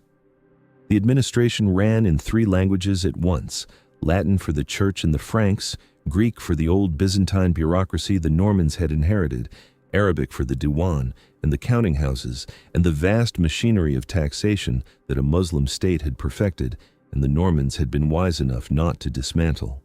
Documents of the Sicilian crown could be issued with a trilingual heading, the same command written thrice for 3 peoples, an image of the whole kingdom compressed into the top of a page. The men who ruled this place had learned to wear it. Scholars of a later age would put it precisely. The Norman kings of Sicily projected their power by appearing, as the occasion demanded, now as a Byzantine emperor and now as an Islamic prince. Roger the Great, the boy of 14 who received Sigurd, would in his maturity keep Arab poets at his court and Arab astronomers, would commission from a Muslim geographer a description of the whole known world, would sit robed in silks, worked with Kufic inscriptions praising a Christian king, would keep a harem in the fashion of the Fatimids and a chapel in the fashion of Rome, and see no contradiction in any of it. His guard included Muslim soldiers. His treasury was administered in the Arabic hand, and all of this rested, 4 generations deep, on the same foundation as Sigurd himself, on men who had come south out of the dark water in ships, hungry for land and silver and a name that would outlast them. Now, set the 2 branches of that family side by side, because the winter of 1109 set them side by side in fact. In the harbor lay 60 open longships, clinker-built, undecked, their prows carved into the heads of beasts, crewed by men who had spent 3 seasons under the open sky, sunburnt and salt-cracked and scarred, men who steered by the sun and the seabird and had regarded a brass astrolabe as a thing very near to witchcraft. These were the Northmen who had stayed north. They had taken the cross, they had learned to call themselves Christians and pilgrims, but under the baptism, the old thing was intact and unmistakable. The raider's economy, the long voyage for plunder, the axe in the hand, they were what the Viking became when he remained himself. And on the shore, come down to meet them, was the other thing. The Northman who had gone south and had not come back. A boy in the robes of a prince of 3 civilizations, standing on stone, worked with gold, speaking through clerks who wrote in 3 scripts, heir to a kingdom stitched together out of Greek and Arab and Latin thread by the patient hands of men whose grandfathers had been indistinguishable from the sunburnt crews now bobbing in his harbor. If Sigurd looked at Roger and saw a strange, soft, over-civilized southern lord, He was also, whether he knew it or not, looking at his own future, at what Norway itself was in the slow process of becoming. At the end of the road, the whole Norse world had started down when the first of its kings knelt to the White Christ. The Heimskringla preserves one detail from the meeting that is almost too neat to be true, and yet historians have not been able to dismiss it. Snorri tells us that Sigurd addressed the boy as King of Sicily, Konungur, and that by doing so he raised Roger from a count to a king, or was remembered as having done so. The trouble is that Roger did not hold that title in 1109 and would not hold it for another 21 years until his coronation in 1130. It is possible that Snorri, writing long after Roger had indeed become a king and a famous one, simply attached the crown to him a little early, folding the man's future greatness back into his boyhood. It is possible the saga is preserving a genuine memory of a Norwegian king flattering a Norman regent with a title above his station. We cannot know. But whether the exchange happened as told or was invented afterward, it captures something exact about the encounter. The sense that Sigurd, the reigning monarch of a real and ancient kingdom, met in Sicily a younger, richer, stranger version of his own lineage, still growing into a greatness that would one day eclipse his own. He wintered there. The men rested and reprovisioned and looked upon the mosaics, and did not, so far as any record tells us, burn or sack a single thing. For this was Christian ground now, and these were kin. Then, in the spring, the fleet put out again into the open sea, and turned its beast-headed prows toward the sunrise, and began the last and longest leg of the voyage, the passage east across the whole broad body of the Mediterranean, toward the coast where Christ had walked and died, toward the reason the whole enterprise had a name. The sea they now entered was better mapped than any water the Norse had yet crossed, and more thickly traveled, and older in its traffic than anything they knew. This was the middle sea of the ancient world, the sea of the Phoenicians and the Greeks and the Romans, a body of water around whose shores empires had risen and drowned for 3,000 years before a Norwegian keel ever cut it. The Crusader accounts that survive from these years all describe the same passage in the same broad strokes, for the sea gave every fleet the same landmarks in the same order. Past the eastern flank of Sicily, down the long Greek coasts and their scatter of islands, past Crete, that great mountainous spine lying athwart the sea like a wall, past Cyprus, the last large island before the mainland, a place that would in time become the Crusaders' rear base and larder and hospital. And then, ahead, a low brown line hardening out of the eastern haze, the shore of Outremer, the land beyond the sea, the coastline of the Crusader states.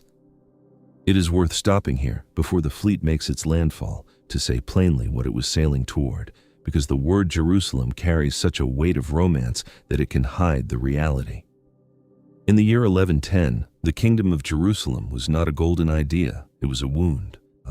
It was a thin ribbon of Frankish-held territory clinging to the eastern edge of the Mediterranean, a chain of ports and inland strongholds seized in the terrible campaigns of the First Crusade, held together by a garrison so slight that its very survival was, from one year to the next, an open question.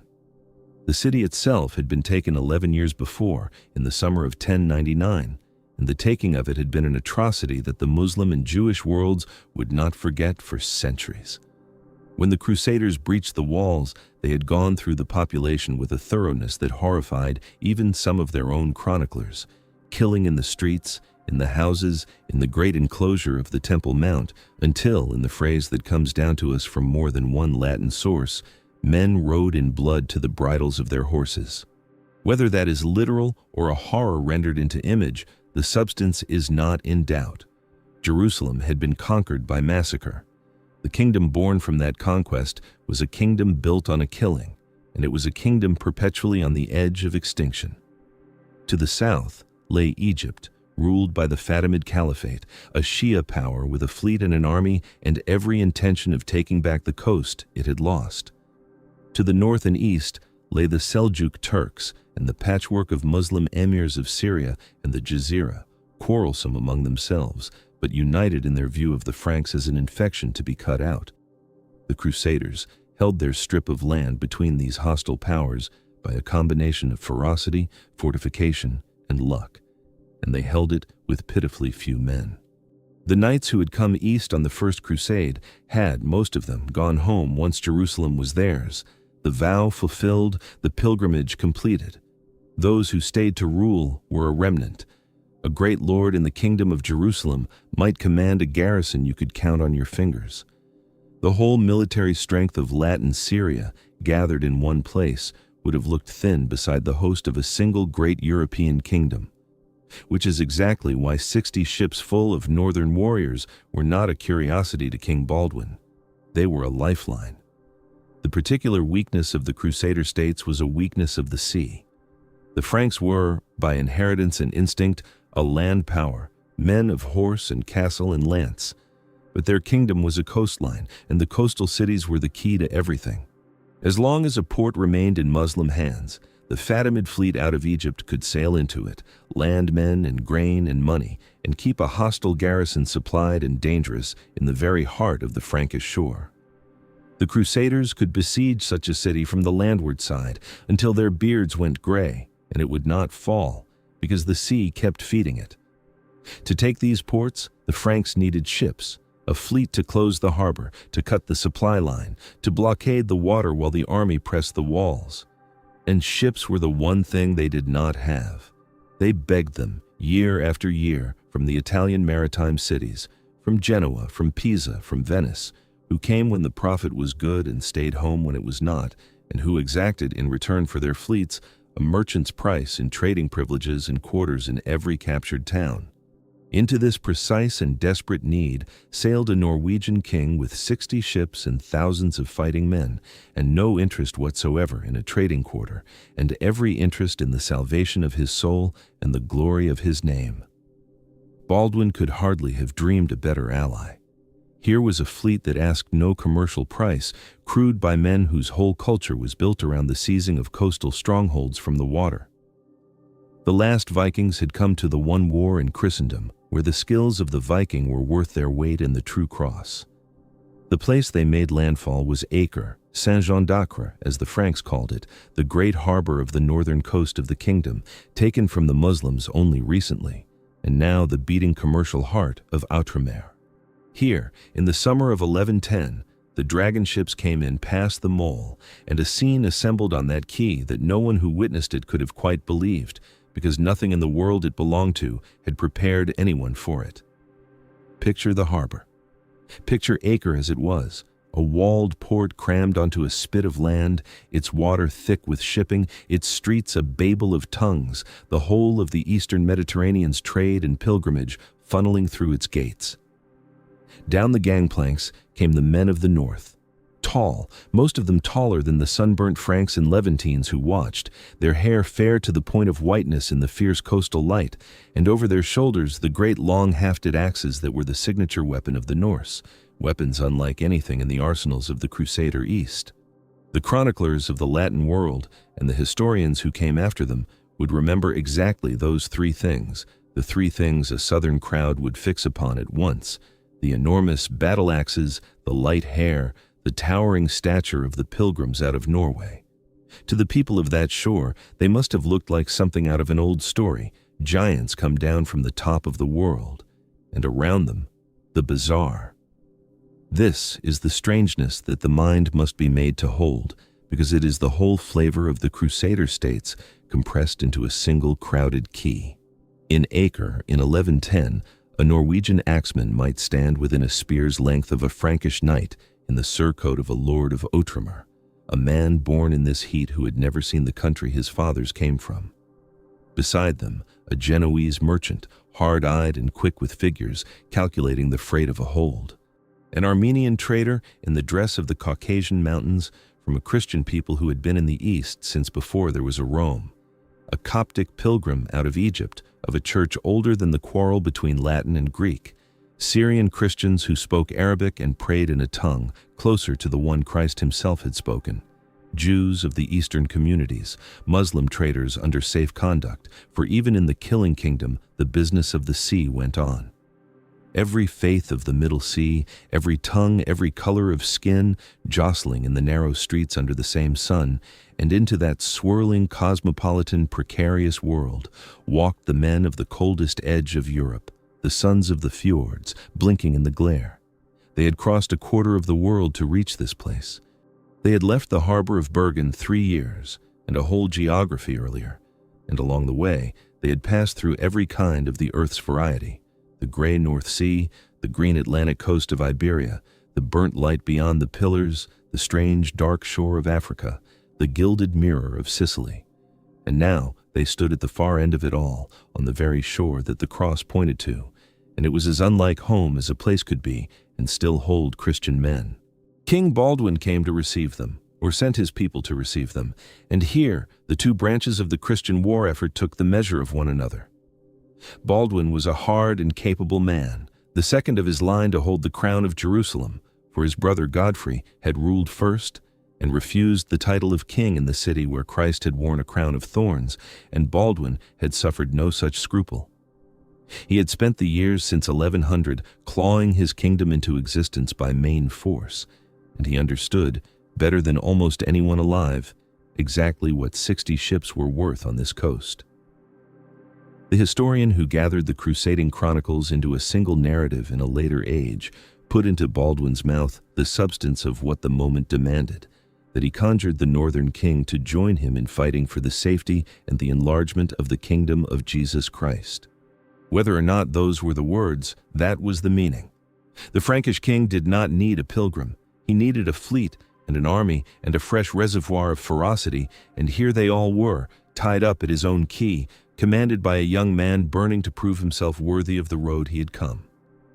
What passed between them, and what Baldwin proposed, and the bargain that was struck on that shore between the king of Jerusalem and the king of Norway, is a thing the record does report, and it would carry Sigurd's fleet into the one great pitched campaign of the whole crusade.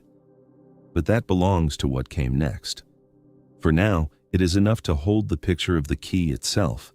The dragon prows against the Levantine light, the axes and the fair heads moving through the crowd of a dozen nations, the two kings taking the measure of one another across the gulf between a world of ships and a world of castles. The Northmen had reached the shore of the Holy Land. The sea they had crossed to get there lay behind them now, from Norway to Acre, an entire known world unrolled in their wake. And ahead, up the coast to the north, waited a walled city on the water that Baldwin had wanted for years and could not take alone. Consider first the man across the quay from Sigurd, because to understand the bargain, you must understand Baldwin. And Baldwin was not a figure who fit the shape a Norwegian farmer's son might have imagined for a king of the holy city. He had not been born to rule anything.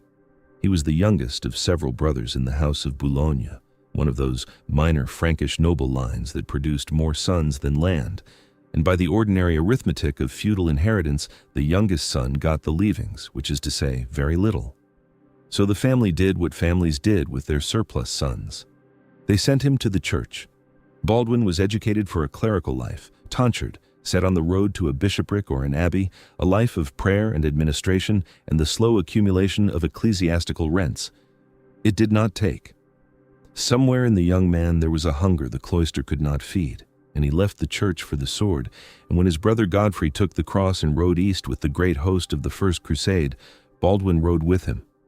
What he became on that road is the whole point of him. He was not the most famous of the Crusade's leaders, not the most sung, but he was among the most calculating, and calculation was the rarer commodity.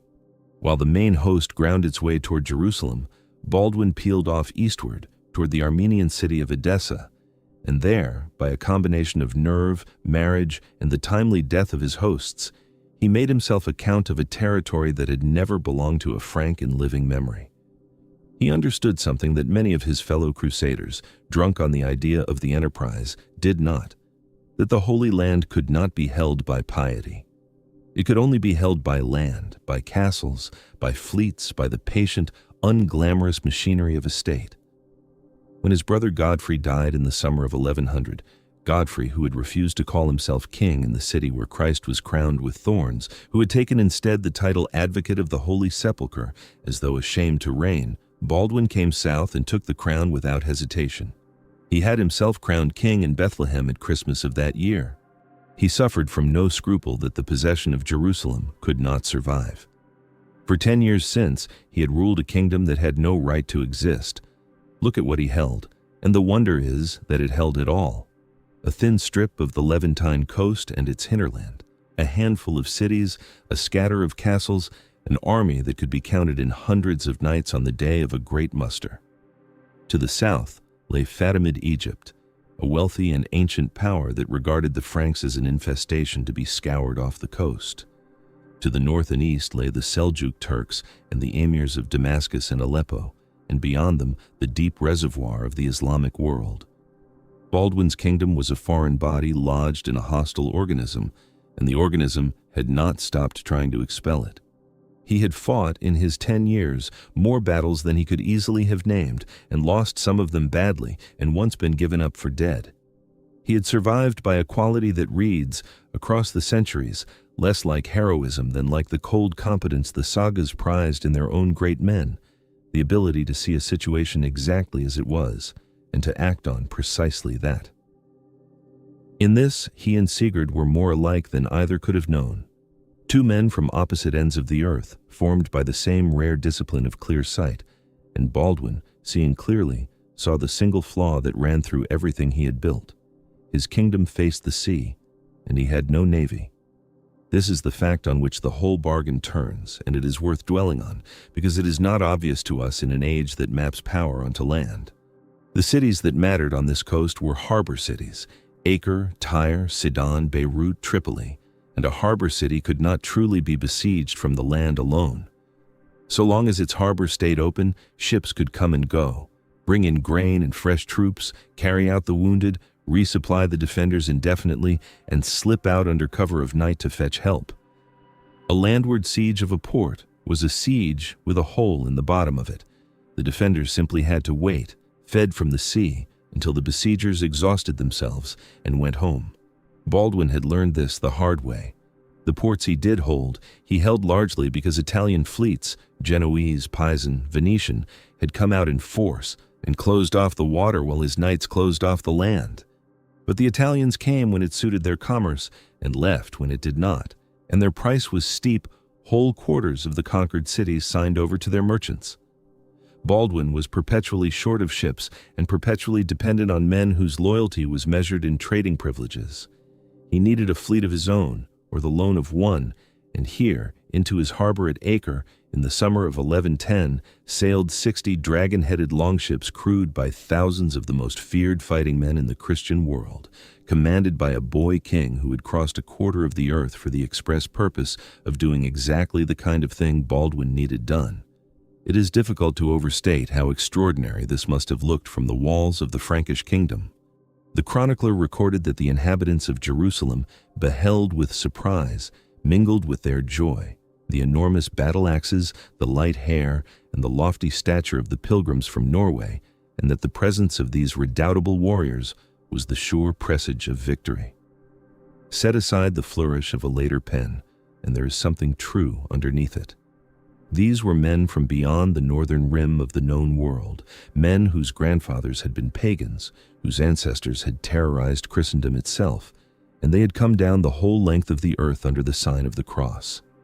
To a garrison chronically outnumbered, chronically anxious, forever counting its dwindling knights, the arrival of thousands of fresh axes was not a curiosity. It was deliverance with a sail on it. So the two kings sat down together, and what they found was that each held precisely what the other most wanted, and neither had to reach for it. Baldwin had glory to give. He had, quite literally, the holiest ground on earth, and the power to admit a man to it, with all the ceremony of a reigning monarch, received by a reigning monarch. He had relics, the fragments and tokens on which the entire spiritual economy of the age was built. He had the blessing of the Patriarch of Jerusalem himself, Gibelin of Arles, the highest churchman in the Latin East, and Sigurd wanted these things with the whole force of his nature. He had not sailed for 3 years for plunder alone, the plunder he could have gotten closer to home, as his father had. He had sailed to stand where Christ had stood, to wash himself in the river of Scripture, to carry back to the frozen north some splinter of the true and sacred thing, and to be known forever as the king who had done it. Baldwin, for his part, wanted the one thing Sigurd's arrival made possible: the closing of a harbor, the taking of a city, the pushing of the kingdom's border a little farther up the coast toward safety. The exchange required almost no negotiation, because it was not really a trade of unlike goods. It was two men discovering they had come to the same fire from opposite directions. The relic became the seal of it. Baldwin and the patriarch granted to Sigurd a splinter of the true cross, the wood, so the age believed, of the very cross on which Christ had been crucified, discovered by the mother of the first Christian emperor and guarded in Jerusalem as the supreme treasure of Christendom. To give a piece of it away was an act of enormous significance, not lightly done. It bound Sigurd to the enterprise of the kingdom, made him a defender of it, and it sent him home carrying the most precious object a northern king had ever possessed. The condition attached to the gift, as the sagas would remember it, was that Sigurd swear to advance the cause of Christianity with all his power, and to bring back the faith to a bishop's seat in his own land, and to honor the holy relic as it deserved. It was, in its way, a contract between the old northern world and the new Christian one, written in a fragment of wood. But that fragment, and the long, strange life it would have in the cold cathedral where Sigurd meant to house it, belongs to a later reckoning. For now it was enough that the bargain was made, and that it pointed north up the coast to a city on the water. Before the war, though, came the pilgrimage, and it is here that the whole enterprise must be allowed to slow, because this was the thing itself, the reason for all of it, the point toward which 3 years of sailing had been aimed. Baldwin welcomed Sigurd not merely as an ally, but as a pilgrim, and led him, or had him led, up from the coast into the Judean hills to Jerusalem. Consider what that road was.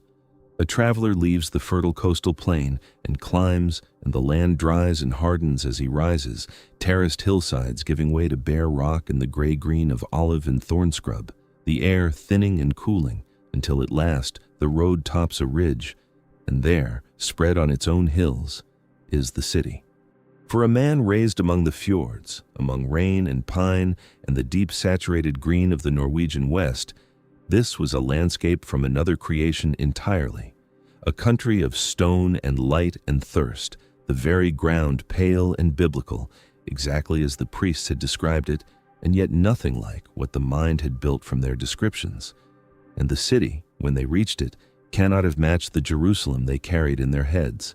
Every Christian of the age carried an imagined Jerusalem, golden and vast, the navel of the world, the place where heaven pressed closest to earth. The real one, in the summer of 1110, was a wounded town. 11 years earlier, the Crusaders had taken it by storm and butchered a great part of its population, Muslims and Jews, slaughtered in the streets and in the great temple enclosure, until, the chronicles of the conquerors themselves boasted, men rode in blood to the knees of their horses. The city had never recovered from that day. Its former inhabitants were dead or fled, and the Franks had not been able to fill the emptied streets. Baldwin, ruling a capital half abandoned, had been reduced to importing Eastern Christians from beyond the Jordan to populate a quarter of it. So the Jerusalem that received the Norsemen was scarred, thin, garrisoned, patched with new occupants who did not know it, a holy city with the smell of a frontier fort. The great sacred buildings stood, but around them the ordinary life of a city had been hollowed out and only partly refilled, none of which, one imagines, dimmed the arrival for the men who had come so far. They walked in through the gates in the pale glare, dust on the fair heads, the long axes on their shoulders drawing every eye, and somewhere ahead of them stood the thing they had crossed the world to touch, the Church of the Holy Sepulchre, raised over the rock of Golgotha, and the tomb from which, the faith held, Christ had risen. It is impossible now to reconstruct what a 17-year-old king from the Norwegian coast felt when he stood in that church, in the dim, incense-heavy air of the rotunda, before the little shrine built over the empty tomb. The sources do not give us his interior. They were not the kind of sources that recorded such things. But we can hold the outward fact and let it carry its own weight, that a boy whose grandfather may well have burned Christian churches, whose people had been baptized within living memory and only half in earnest, had brought himself and his fleet and his thousands from the edge of the ice to kneel at the center of his adopted faith. Whatever moved in him there, it was the culmination of a movement far larger than one king, the movement of the whole northern world in the space of a few generations, from the longship of the raider to the longship of the pilgrim, out of the old gods and into the new, and standing at last, dumbstruck and dust-caked in the presence of what the new faith held holiest. Then the Jordan. The pilgrimage did not end in the church, it required the river. To wash in the Jordan, in the water where John had baptized Christ, was among the highest acts a pilgrim to the Holy Land could perform, a ritual reenactment of one's own baptism, a laving away of sin at the source. Baldwin led Sigurd down out of the hills to the river, down the long descent to the Jordan Valley, the lowest inhabited land on earth, where the heat gathers thick and the river runs green and cold through the pale desert. There, Sigurd went into the water. The sagas would later tell it more grandly than the history can bear. Some of the northern accounts have Baldwin himself overseeing a baptism of Sigurd in the Jordan, as though the young king were being christened anew in the very river of Christ. Historians read that with a raised eyebrow, and rightly. Sigurd was already a baptized Christian. He did not need christening, and the detail smells of later literary craft, the storyteller's instinct to make his hero's life rhyme with the life of Christ, dipping the northern king in the sacred water as though to sanctify the whole enterprise by echo. What almost certainly happened, and what needed no embellishment, is that Sigurd bathed in the Jordan as pilgrims did, renewing his vows, completing the circuit of holy places that the road to Jerusalem prescribed. That was miracle enough. A king of Norway, standing waist-deep in the river of Scripture, the water of the Bible running over his hands, 3 years and a quarter of the world for this. And then the bathing was done, and the pilgrim had to become a soldier again, because the price of the relic and the honor and the reception was a fleet, and Baldwin meant to spend it. Up the coast, north of Acre, north of Tyre, stood the city Baldwin had wanted for years, Sidon, the ancient Phoenician port, one of the oldest inhabited harbors on the whole Mediterranean, a city already old when Rome was young. The Franks had taken it once and then lost their grip.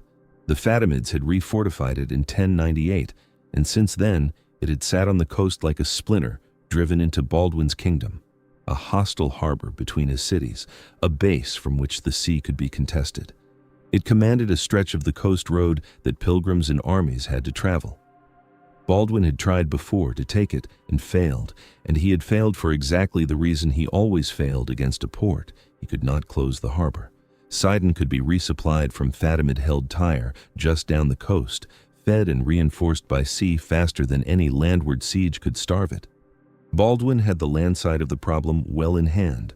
He had knights and siege engines and the patience for a long investment. What he had never had was the ability to shut the door on the water. Now he had it. In October of 1110, the combined force moved on Sidon. Baldwin's Frankish knights and their engines took position before the landward walls and began the grinding work of a proper medieval siege. The throwing engines assembled, the walls battered, the ground before the gates turned into a killing field, and Sigurd's 60 ships took the sea. This was the decisive stroke, the thing that made this siege different from Baldwin's earlier failure. The longships closed the harbor mouth and patrolled the water between Sidon and Tyre, and suddenly the flaw in the bottom of every landward siege was sealed. Nothing came in from the sea. No grain, no fresh men, no message begging Tyre for rescue that could be answered. The city was sealed in a box, land and water both, for the first time. A Venetian fleet was also on the coast that season, led by the Doge himself, Ordelafo Faliero, and lent its weight to the blockade. The closing of Sidon was a work of several hands, but it was the Norse ships riding at the harbor mouth that stopped the resupply that had saved the city before, and everyone before Sidon understood it. The Skalds, at least, understood their part in it. Einar Skulason, gathering the campaign into verse for the northern memory, gave the assault its enduring image. The slinging engine with dread noise, gables and roofs with stones destroys. The town wall totters too, It falls. The Norsemen mount the blackened walls, strip the meter away, and a real siege stands underneath the poetry. The stone-throwing engines hurled their loads over the walls into the packed city, smashing the roofs and gables of houses, killing and terrifying the crowded population within. The walls, battered day after day, began to fail, and the northern men, when the moment came, went up the broken masonry with the axes that had astonished the crowds of Jerusalem. The blackened walls, blackened perhaps by fire, perhaps only by the poet's darkening imagination, but mounted all the same. When Sigurd had been asked to lend himself to this work, he had answered, so it was remembered, that he and his men had come for the purpose of devoting themselves to the service of Christ. And here, the devotion took the form it always took in that age. The storming of a wall, the taking of a city, the sword and the axe made instruments of the faith. Sidon held for 47 days. On the 5th of December in 1110, sealed by land and sea, battered by the engines, its resupply cut off and its hope of rescue strangled at the harbor mouth, the city surrendered. It was not a raid. This is the thing that must be held about Sidon, the fact that lifts Sigurd's whole enterprise out of the shadow of his ancestors. His father had raided, his grandfathers had descended on Christian coasts to burn and plunder and vanish back to sea. What Sigurd did at Sidon was something else entirely. A coordinated, disciplined, strategic operation, his fleet performing a precise military function within a larger plan, the naval arm of a combined force achieving a real and lasting objective. The city was not sacked and abandoned, it was taken and kept. Baldwin established the lordship of Sidon, one more piece of the machinery of his impossible kingdom, and with it, the Franks closed another gap in their hold on the Phoenician coast, securing the sea road, the trade, the pilgrim route, pushing the border of the Latin East a little farther toward something that might survive. It was a genuine strategic victory, and the Norse ships had made it possible. For a moment then, the whole strange journey resolves into clarity. The dragon prows that had come down out of the north, that had lowered themselves on ropes down the cliffs of Iberia and broken the harbor chains of the Balearics, that had passed the pillars in the burnt African shore and wintered under the trilingual towers of Sicily. Those same ships now sat in disciplined blockade off a Phoenician harbor, doing the exact work the king of Jerusalem most needed done, and doing it well. The last Vikings had become, for one autumn on the Lebanese coast, the navy of the Holy City. And Sigurd, 17 years old when he left Bergen, and now a man who had washed in the Jordan and knelt at the sepulchre and taken a city in the name of Christ, had earned the thing he came for. The relic was his. The glory was his. The service was rendered. What remained was the impossible distance home, and the question, not yet visible to him, of what a man does with the rest of his life after he has already, so young, accomplished the one great thing. Consider what a man carries out of a holy war, not the plunder. Plunder is heavy and quantifiable, silver by weight, captives by count, the loot of Formentera loaded into the bellies of ships. Something else, something that has no mass and yet outweighs everything in the hold. Sigurd left Jerusalem with a splinter of wood. It was, by the reckoning of that age, the most valuable object in the world. A fragment of the true cross, the wood on which the faith held the Redeemer had died, given into the young king's keeping by King Baldwin and by Gibelin of Arles, the Patriarch of Jerusalem, sealed with the authority of the two men who between them held the earthly and the sacred custody of the holy city. To grasp what this meant, you have to set aside the modern instinct that treats a relic as superstition, a bit of old timber dressed in gold. In the 11th and 12th centuries, a relic was not a symbol of holiness. It was holiness, present and physical, a piece of the sacred lodged in the material world. It could heal, it could sanctify, it could bind a kingdom to heaven. And a fragment of the cross itself stood at the very top of that hierarchy of the holy, above the bones of any saint, above any shrine, the closest thing the visible world contained to the touch of God. That was what Sigurd carried north. Not a trophy, a seal. Because that is the deeper meaning of the gift, and it must be understood plainly. The relic was authorization. It said, in the only language the age fully trusted, that this had happened, that a boy king from the edge of the known earth had crossed 3 seas and a continent, had fought his way from the Atlantic margin to the shore where Christ had walked, had served the king of Jerusalem in arms and been found worthy, and had been received not as a raider to be tolerated, but as a crusader to be honored. The wood in its casing was the proof, the thing you could hold in your hands and set upon an altar, the physical guarantee that the whole immense enterprise had been real and complete and blessed. Sigurd had come for exactly this. He had said so at Sidon when he was asked to lend his ships and his men to the work of the siege, that he had come to devote himself to the service of Christ. Now the service was rendered, and here in his keeping was the receipt. He knew where it would go.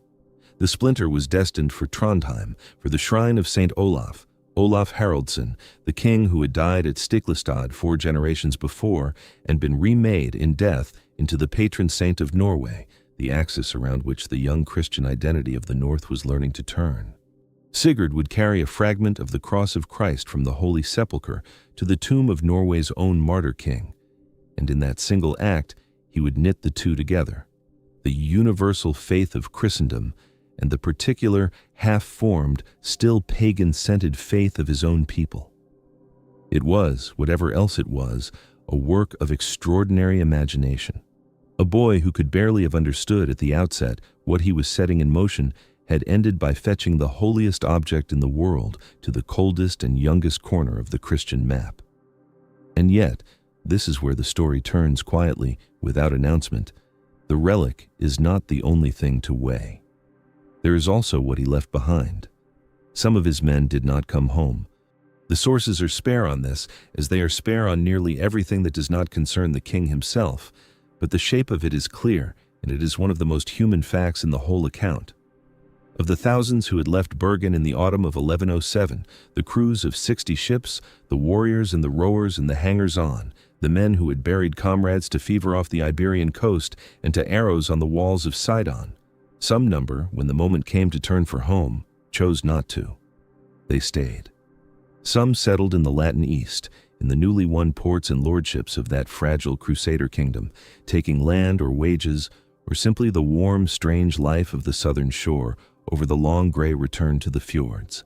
Others went to Constantinople and took service in the Varangian Guard, the elite corps of the Byzantine emperor, the axe-bearing bodyguard drawn for generations from the north, Norsemen and Anglo-Saxons, and adventurers who had found their way to the richest court in the world and sold their loyalty for gold and glory in the emperor's own hall. Think about what that means for the men who made it. They had come this far, seen this much: the pillars, the burnt African coast, the harbor chains, the towers of Jerusalem, the Jordan, the walls of Sidon going down under the stones, and having seen it, they could not unsee it. The world had turned out to be larger than the world they were born into. For some men, once that door is opened, it cannot be closed again. They could not go back to the fjord and the fishing and the long dark. Not now, not after this. So they stayed at the far edge of the journey, in the light and the heat, and they let the ship sail without them. We do not know their names. The record does not preserve the men who stayed. It preserves only the king who left. But they were there, and their choice is one of the quiet costs of the whole enterprise. The crusade did not merely take men from Norway. It kept some of them, scattered them across the eastern Mediterranean like seed thrown into foreign soil, where a few of them, no doubt, put down roots that no saga ever recorded. And Sigurd himself, was he not, in some way that would take years to become visible, one of the men the journey kept? He was not yet 20. He had left home, a boy king restless in his elder brother's shadow, and he was returning, would return, a man who had done the single greatest thing a Christian monarch of that age could conceivably do. He had led the first crusade ever commanded in person by a reigning king. He had accomplished it. And there's a particular danger in accomplishing, very young, the one great thing your life was going to hold. The historian Armand Jacobsen put it with a plainness that cuts. The splendor of King Sigurd's magnificent journey in his youth ends up standing in stark contrast to his life at home and his sad fate later in life. That contrast is not visible yet.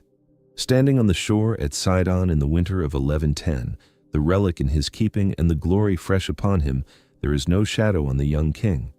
But the shadow is coming, and its root is here. He is changed. He does not know how. He carries a piece of the cross and something else besides, a hollowing, a completion, the strange grief of a man who has already climbed the mountain and must now spend the rest of his life walking on level ground. The outward journey was nearly over. The inward one, the long descent that no chronicle could map, had already begun. But that was for later. First, there was the matter of getting home, and here Sigurd made a choice that was itself a kind of statement, the last great decision of the expedition, and one of the strangest. He did not sail back. He had come as a sea king. Everything about him, everything about his people for 300 years was bound to the ship. The Norse did not merely use ships, they were, in a sense, made of them. Their wealth, their war, their reach, their very idea of themselves floated on clinker-built hulls. Sigurd's father had died a sea king, cut down in the shallows of an Irish shore. His grandfathers had ruled the North Sea from the rowing bench. To be a king of Norway was to be a king of ships. And Sigurd, having sailed 60 of them from Bergen to the Holy Land, chose now to abandon them. He would go home overland. The route he took reads like a catalogue of half the known world. From the Holy Land, his course bent northward and westward, and he came at last to Constantinople, the Byzantines' queen of cities, which the Norse called Miklagard, the great city, the largest and richest and most ancient metropolis in all of Christendom. From there, in time, he would ride on through the Balkans and Central Europe, through Bulgaria, through Hungary, across the old Roman plain of Pannonia, into the German lands, Swabia and Bavaria, where the Holy Roman Emperor Lothar received him and furnished him with guides and safe conduct through his dominions before the long final leg home. He reached Norway in the year 1111. Consider the improbability of it. A Norse king and his household, on horseback, threading their way across the whole width of the continent, through Anatolian passes and Balkan valleys and German forests, through territories that only a decade before had been churned and bloodied by the passage of the First Crusade, where the roads still remembered the great disorderly rivers of pilgrims and knights that had flooded eastward toward Jerusalem.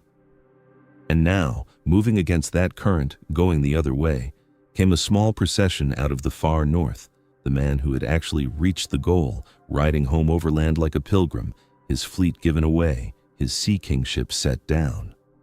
It is one of the odder images the 12th century offers. The last of the Viking crusaders crossing Christendom on a horse. Why? The chronicles do not fully explain it, and we should be honest about the limits of what can be known. But the choice speaks, even in its silence. A man who wished simply to get home efficiently might have sailed. The sea road he already knew, and his ships were the finest instrument of travel his civilization possessed. To choose the land instead, the slower, harder, stranger road, was to choose meaning over speed. It was to become, for the length of the journey, a pilgrim rather than a captain. And there may have been in it, too, the simple pull of the marvel, to see the interior of the world, the great cities and courts of the south and the center, the places the sagas named but the sea roads never reached. Constantinople above all. No Norseman could pass so near Miklagard and not go in. For Constantinople was, to the northern imagination, very nearly a place out of legend. The Varangians had been going there for generations, down the great Russian rivers, portaging past the rapids, out into the Black Sea and along to the Golden Horn. And they came home, those few who came home, with stories that grew in the telling, of walls that no army could breach, of churches roofed in gold, of an emperor who ruled the world from a throne that rose into the air, of markets where the goods of 3 continents changed hands. To arrive there was, for a Norse king, to arrive at the very heart of the earth's wealth and antiquity, a civilization beside which even Sicily's trilingual splendor was a provincial imitation. And the man who ruled it was no ordinary emperor. Alexios Komnenos had come to the purple 30 years before, in a time of catastrophe, when the empire seemed to be dissolving on every frontier. The Turks flooding across Anatolia after the disaster at Manzikert, the Normans of southern Italy hammering at the Adriatic coast, the treasury empty, the throne a revolving door of usurpers. And Alexios had held it together, by diplomacy, by patience, by an almost limitless capacity for maneuver and dissimulation, by playing his enemies against one another and buying time when he could not buy victory. He had dragged the empire back from the edge and given it another century of life. He was, by any measure, one of the supreme political minds of his age. And there was a further thing, a thing that made the meeting between these two men strange beyond the mere collision of north and south. It was Alexios who had lit the fuse. 2 decades earlier, pressed by the Turks and desperate for fighting men, the emperor had sent an appeal westward, to the Pope, to Urban, asking for mercenaries, for soldiers to help reclaim the lost provinces of Anatolia. What he got in answer was not what he asked for. Urban took the appeal and transformed it, at Clermont in 1095, into something Alexios had never imagined and could not control. A mass-armed pilgrimage, a holy war for the recovery of Jerusalem, an unstoppable flood of Latin warriors pouring across his borders with aims and appetites all their own. The Crusades, the whole vast movement that had carried Sigurd's 60 ships from Bergen to the Lebanese coast, had begun as a message from this man's chancery. He had asked for a little help and set a fire that would burn for 200 years. Now, into his city came the fire's most improbable spark, a Norse king, barely 20, who had just done with his own hands and his own ships what the crusading movement was supposedly all about, who had reached the holy city and served its king and taken its enemies' strongholds, and who had done it, remarkably, in cooperation rather than in the ugly friction that so often marked the Latins' passage through Byzantine lands. The two men had every reason to look at one another with intense interest. The old master strategist who had launched the whole enterprise and never gone himself, and the young sea king who had gone all the way to the end of it. Sigurd's entry into the city was, by every account, a piece of deliberate theater. He rode in through the Golden Gate, the great ceremonial entrance of Constantinople, the arch through which emperors returned in triumph, on horseback, at the head of his men, and he had, it was said, instructed them beforehand exactly how to bear themselves, with pride and with no sign of astonishment. This is a small detail and a revealing one. A lesser man, a provincial king overwhelmed by the greatest city on earth, might have gaped. Sigurd forbade it. Show nothing, betray no wonder, ride through the wonders of Miklagard as though your own country contained their equal. It was the calculation of a man who understood that at this level of the world, dignity was itself a currency, and that to seem impressed was to seem small. Alexios received him with the full extravagance of the imperial court, and then made him an offer that had the shape of a riddle and the weight of a test. The emperor would give him, he said, a choice, a vast gift of gold, or the staging of games in the hippodrome in his honor, gold or spectacle, treasure that could be weighed, or a display that would vanish the moment it ended. Sigurd chose the games. It is a small thing, and it tells you everything. A grasping man takes the gold. A man who has already gathered the plunder of the Balearics and no longer measures himself by weight of silver.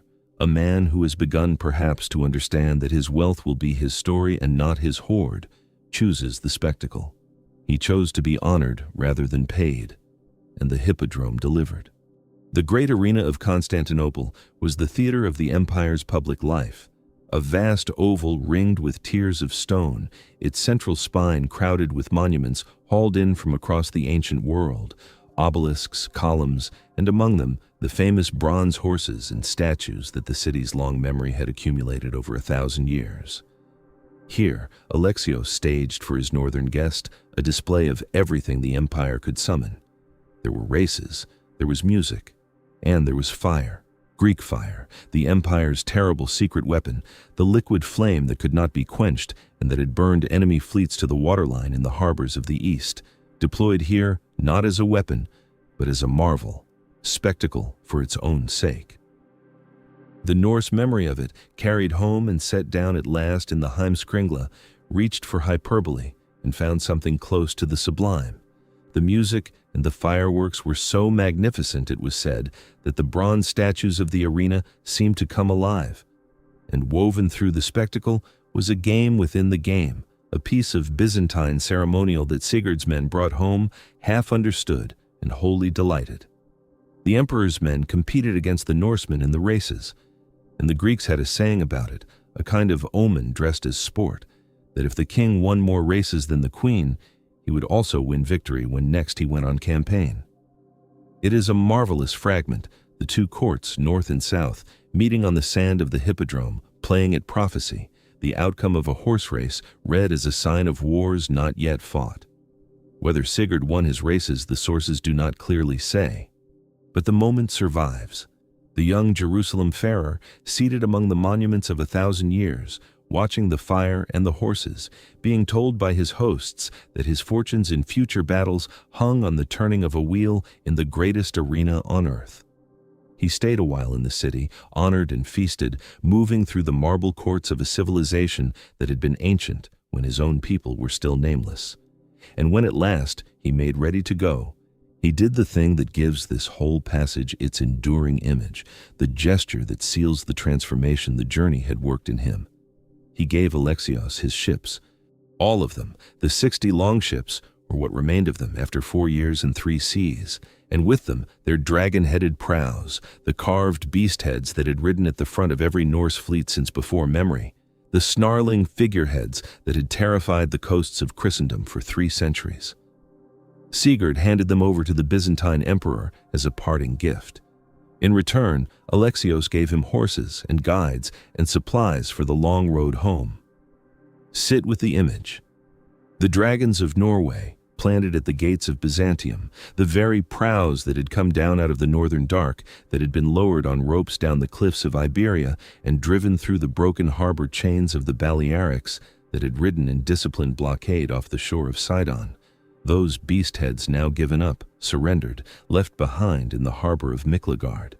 The man who had come to the Mediterranean as the last of the Viking sea kings would leave it on horseback, his fleet dispersed, his household mounted, his face turned toward the long overland road through Bulgaria and Hungary and the German forests, toward Norway and the shrine of Saint Olaf and the splinter of the cross he still carried in his keeping. It was the completion of a metamorphosis that had been underway since Bergen. He had come as a Viking and would return as something the North had not yet fully learned to be, a Christian king, a pilgrim, a lord in the manner of the courts of the South. And the ships, the old thing, the ancestral thing, the very substance of what his people had been, he left on the shore of the great city like a skin he had outgrown. The road home was long, and it changed him in ways the sagas do not record and cannot recover. We know the itinerary in outline, through Bulgaria, across the Hungarian plain, into the German lands where the Emperor Lothar received him and helped him on his way. But of the man who traveled it, we know almost nothing. There are no scenes on that road, no feasts described, no verses composed, no gestures remembered. It is a blank in the record, a season of movement without event, and into that blank we can pour only inference. A young man riding north through unfamiliar country, the Mediterranean falling behind him, the light growing thinner, the air colder, the forests darker and denser as the miles accumulated. Every day a little farther from the shore of Sidon, from the marble of Constantinople, from the sand of the hippodrome where bronze statues had seemed to come alive. Every day a little closer to a kingdom he had left as a boy of 17 and would re-enter as a man in his 20s, famous across 3 continents.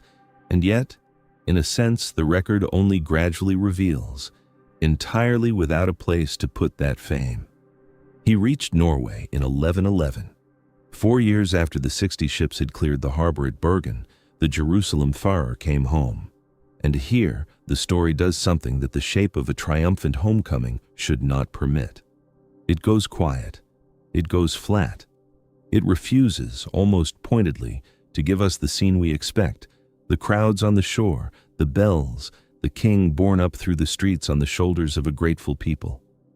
The sagas record the return, and they record that Sigurd came back laden with the honor of his expedition, carrying his relic and his stories and the finery of the East. But they do not describe a nation transformed by his arrival. They describe instead a kingdom that had gone on perfectly well without him. This is the first hard fact of Sigurd's homecoming, and everything that follows in his long, strange decline is rooted in it. While he had been away, while he had been storming cave fortresses in Iberia and breaking harbor chains in the Balearics and blockading Sidon from the sea, his half-brother Oystein had been governing. Not fighting, not voyaging, governing. And Norway under Oystein had thrived. Consider what the elder brother had done with those 4 years. He had built roads where there had been only tracks, and along the roads, hostels for travelers, shelters set at intervals across the hard country so that a man crossing the mountains in winter might find a fire and a wall against the wind. He had taken Bergen, the harbor town from which Sigurd's fleet had departed, and made of it something new. A hub of trade, a place where the dried fish of the north was gathered and sold and sent out into a widening web of commerce, the beginning of the merchant town that Bergen would remain for centuries. He had moved the royal seat there to the promontory of Holmen and raised on it a royal hall of timber that Snorri Sturluson, writing more than 100 years later, would call the most imposing wooden building ever erected in Norway. He had founded Munkeliv Abbey. He had built churches across the western districts and through Trøndelag, driving the slow work of Christianization not with the sword but with the mason's tools and the endowment and the patient establishment of institutions that would outlast any king. He had reformed law. He had brought the region of Jämtland under Norwegian rule, not by conquest so much as by persuasion, by the steady gravitational pull of a well-run state. None of this makes a story. That is precisely the point. There is no skaldic verse in praise of a road. No poet composed a drapa on the building of a hostel. The chronicler's eye slides off infrastructure and legal reform and the quiet accumulation of prosperity, because these things do not resolve into scenes, into moments of glory that can be carried in the mouth and sung at a feast. Øystein's achievement was of a kind that is nearly invisible to the very tradition that recorded it. And yet it was the greater achievement. Historians who look back on these decades call them a golden age of Norwegian stability. And the stability was Øystein's work far more than Sigurd's. The peace king had made a country. The warrior king had made a legend. The two brothers now had to live together in the same kingdom, sharing a crown as they had shared it since their father's death in the Irish ambush 8 years before. And the sagas, with their unfailing instinct for the human friction beneath the political arrangement, preserved the moment where the tension between the two models of kingship was spoken aloud. It happened at a feast. The two kings were drinking, and the drink loosened something, and they fell into a contest, not of arms but of words, the old Norse ritual of flyting, the formalized boasting match in which men measured themselves against one another in speech. Snorri calls it a comparison of men. Each brother laid out his claim to greatness, and the poem the saga preserves is one of the most revealing documents in the whole tradition of medieval kingship, because it is a debate conducted in the persons of two real men who ruled together about what a king is actually for.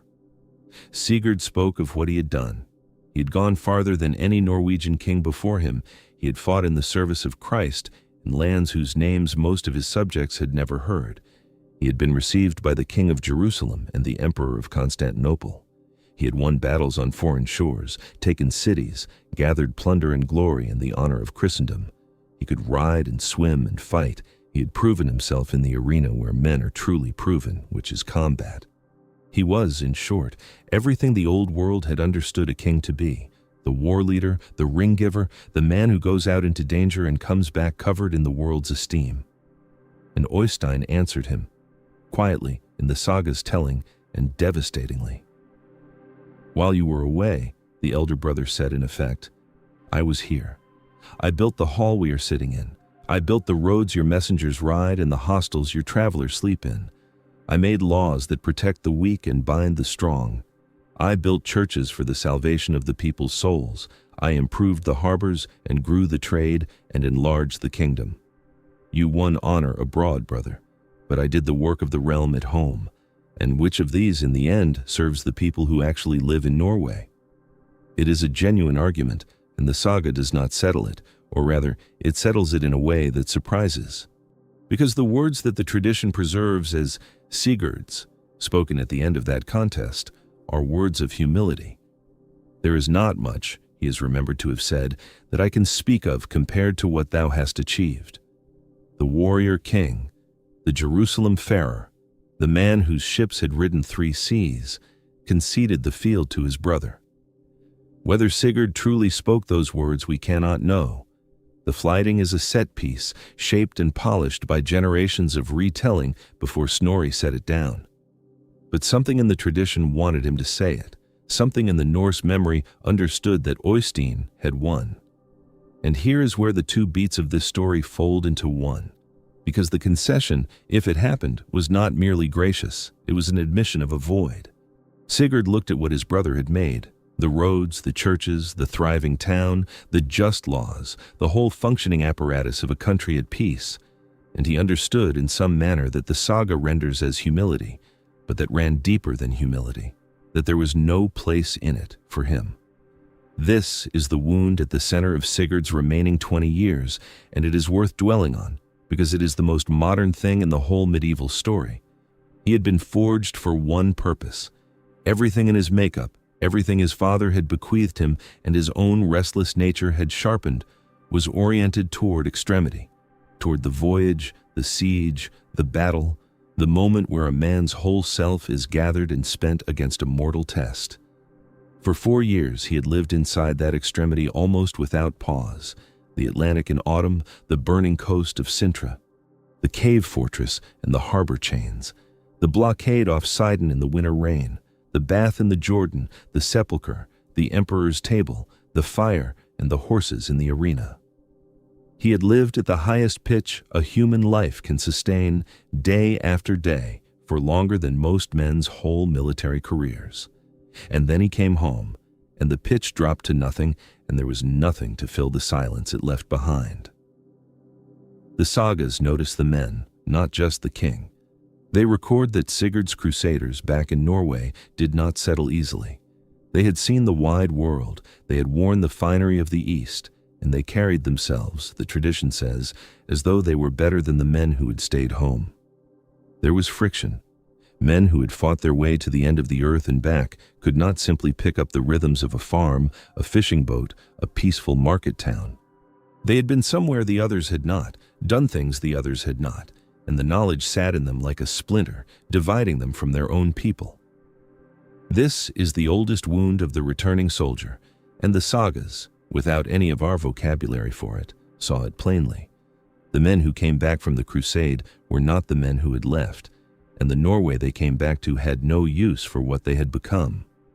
Multiply that dislocation by the scale of a king, and you begin to see the shape of Sigurd's coming darkness. He had the relic still, the splinter of the true cross that Baldwin and the patriarch Ghibellin had placed in his keeping in Jerusalem, the fragment he had sworn to house in a church to advance the faith. He carried it to Trondheim, to the shrine of Saint Olaf, and installed it there. And it was a real and lasting deposit of holiness, a thing that legitimized his rule and bound his crown to the sacred geography of Christendom. In the accounting of prestige, it was priceless. A king of Norway had gone to the center of the world and come back carrying a piece of the cross on which God had died. No other Scandinavian monarch could claim anything like it. But prestige is not a purpose. A relic in a shrine is not a war to fight. The cross fragment glowed in the church at Trondheim, and its light fell on a king who had run out of things to do. Historians looking back at the long arc of Sigurd's life mark this moment, the return, the void, the man of violence set down in a settled and Christianizing land, as the beginning of the end, not the political end. He would reign for nearly 2 more decades, and the kingdom would remain for a time, stable and prosperous under the 2 brothers' joint rule. The end that began here was interior. It was the beginning of the failure of his mind. It did not come all at once. That is one of the cruelties the sagas record with unusual precision. The darkness gathered slowly, over years, so that no single moment could be pointed to as the hinge. Through the 1110s, the joint kingship held. Then, in 1123, Oystein died, the Peace King, the builder, the brother, whose achievement had so thoroughly overshadowed Sigurd's glory, gone at around 35, leaving Sigurd sole ruler of Norway at last. And it is after this, into the 1120s, that the sagas locate the worst of Sigurd's unraveling, when there was no longer a steady brother beside him to absorb the shocks of his temperament, when the whole weight of the kingdom rested on a mind that had begun to betray its owner. The sagas that record it, the Morkinskinna and the Heimskringla, do not flinch. They give us scenes, and the scenes are harrowing, and they are strange in a way that the modern mind recognizes even across 9 centuries as the signature of a man coming apart. There is the episode of the swimmer. A man in Sigurd's company boasted of his prowess in the water, and something in the boast, some ordinary vanity that any court would have laughed off, caught in the king and turned murderous. Sigurd came near to drowning him. Not in battle, not in punishment for any crime, but for the offense of boasting about swimming, as if the words had tripped a wire in him that led straight to violence with no reason in between. It is the kind of detail that no chronicler invents, because it serves no moral and teaches no lesson. It is simply what happened, set down because it was remembered, because those who witnessed it could not forget the sight of their king trying to hold another man under the water over nothing at all. There were the silences, periods, the sagas say, when Sigurd fell into a kind of catatonic stillness, present in body but absent in mind, a king seated among his men and unreachable, the great voyager who had crossed 3 seas now unable to cross the small distance between himself and the people in the room with him. And there were the delusions, visions, disturbances of perception, the mind generating a world that did not match the world outside it. The tradition uses a word for the whole condition, vanstille, unsteadiness. It is a mild-sounding word for what it describes. It means the loss of the king's control over his own inner weather, the collapse of the steadiness that had carried him through the Atlantic gauntlet and the siege of Sidon, replaced by something that shifted and darkened without warning and terrified everyone around him. And the court was terrified. This is the detail that lifts the whole tragedy above pity into something colder and more frightening. A mad farmer is a private grief. A mad king is a public danger. Sigurd held the power of life and death. His moods were law. His sudden violences fell on whomever happened to be near. The men of his household lived inside his unsteadiness, the way sailors live inside the weather, watching him, reading him, trying to anticipate the turn before it came. The whole apparatus of the state, the courts and the councils, and the daily business of the realm had to be conducted around the unpredictable center of a man who could not be relied upon to remain himself from one hour to the next. The most unbearable detail of all is the one that reveals how much of Sigurd survived inside the wreckage. He knew. The sagas record that he was aware, at least in his clearer intervals, of what was happening to him, that he could stand outside his own condition and see it and name it and grieve it. There is a line the tradition puts in his mouth, spoken to his own subjects, and it is one of the most desolate things any medieval king is remembered to have said. "You are badly off, you Norwegians, to have a crazy king ruling you." Whether the words are precisely his we cannot verify. The sagas shape and sharpen everything they touch. But the awareness they record is consistent across the accounts, and it is the cruelest form the affliction could take. He was not lost in his madness. He came in and out of it, and in the lucid intervals he could measure the damage, could see the fear in the faces of his men, could understand exactly what he had become, and exactly what it was costing the country that Oystein had built, and that Sigurd now, alone, was supposed to hold. What caused it, the sagas do not say, and modern historians will not guess with any confidence. The honest answer is that we cannot know. There is a long list of possibilities, and each has its advocates, and none can be proven across the gulf of 900 years and through the distorting glass of a source tradition that was not trying to make a diagnosis.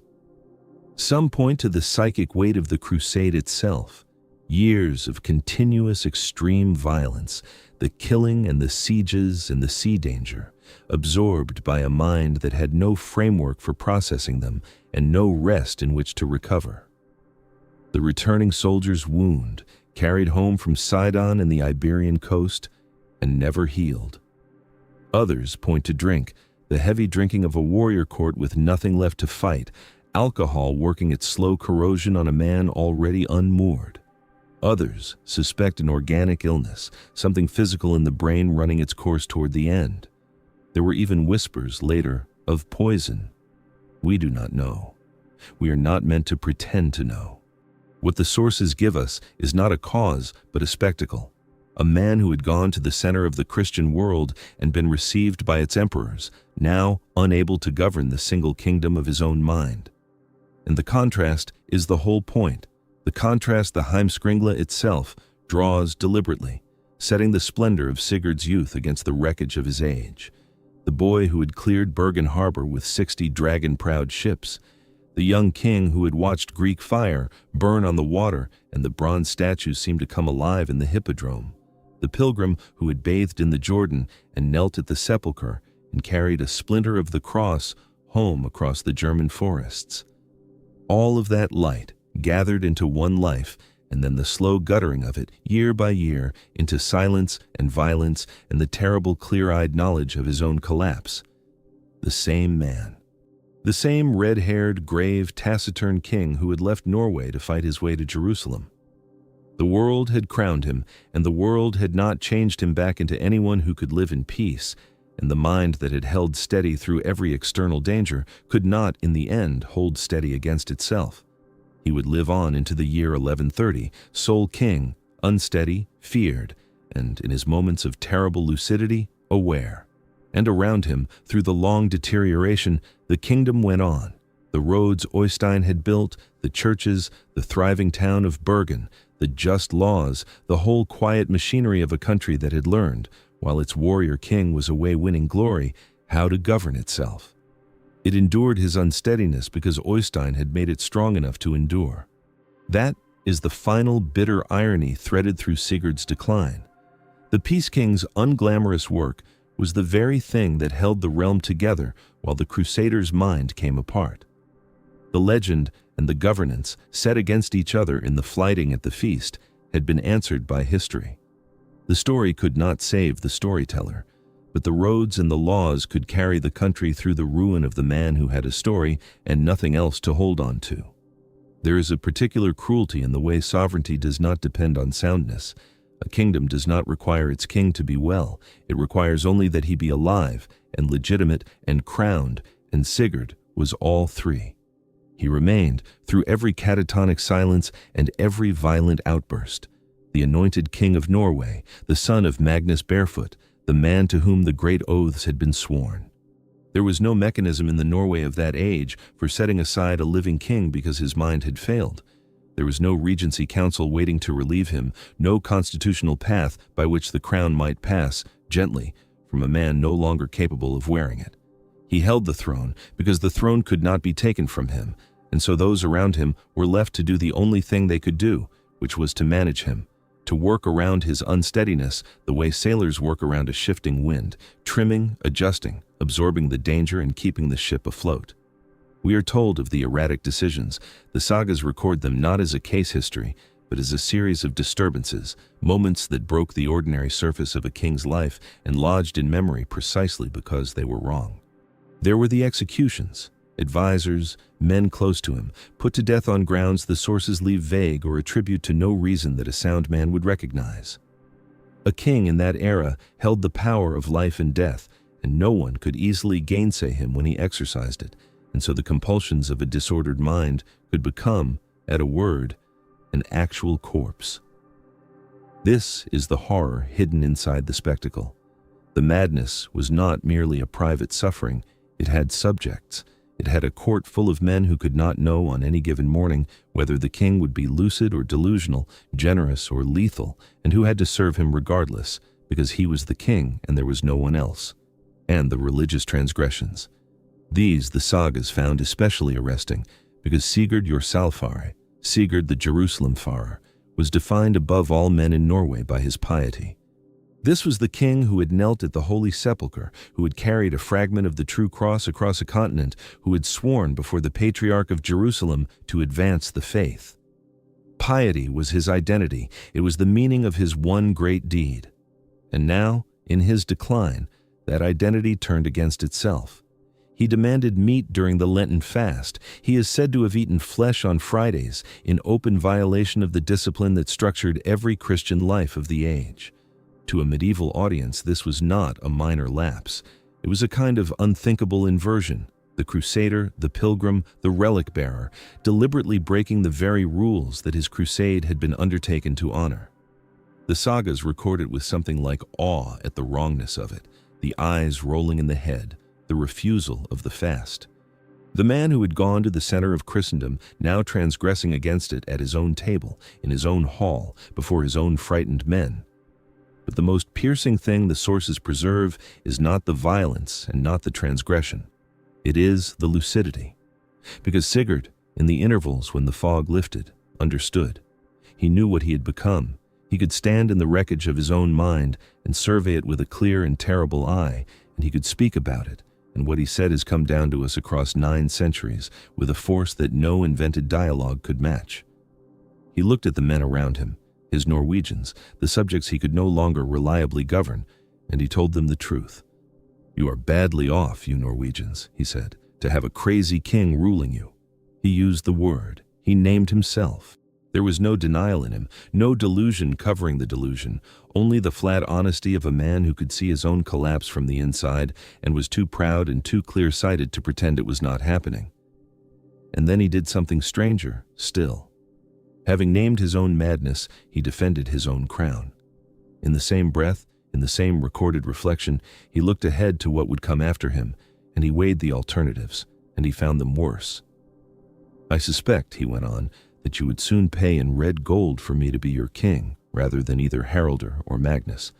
The first is cruel, and the other foolish." It is one of the most extraordinary things any medieval king is recorded as saying. A mad king, aware of his madness, arguing that his subjects were nonetheless better off with him, a broken man who knew his limits, than with the 2 men who would inherit the realm. And the horror of it is that he may have been right. He had looked at Harold and seen cruelty. He had looked at his own young son Magnus and seen foolishness, and he had looked at himself, ruined as he was, and concluded that even a crazy king who understood the danger was safer than a whole man who did not. The clarity is unbearable. He was not wrong about what was coming. For into the last years of his unsteadiness had walked a new figure, a man out of nowhere with an impossible claim.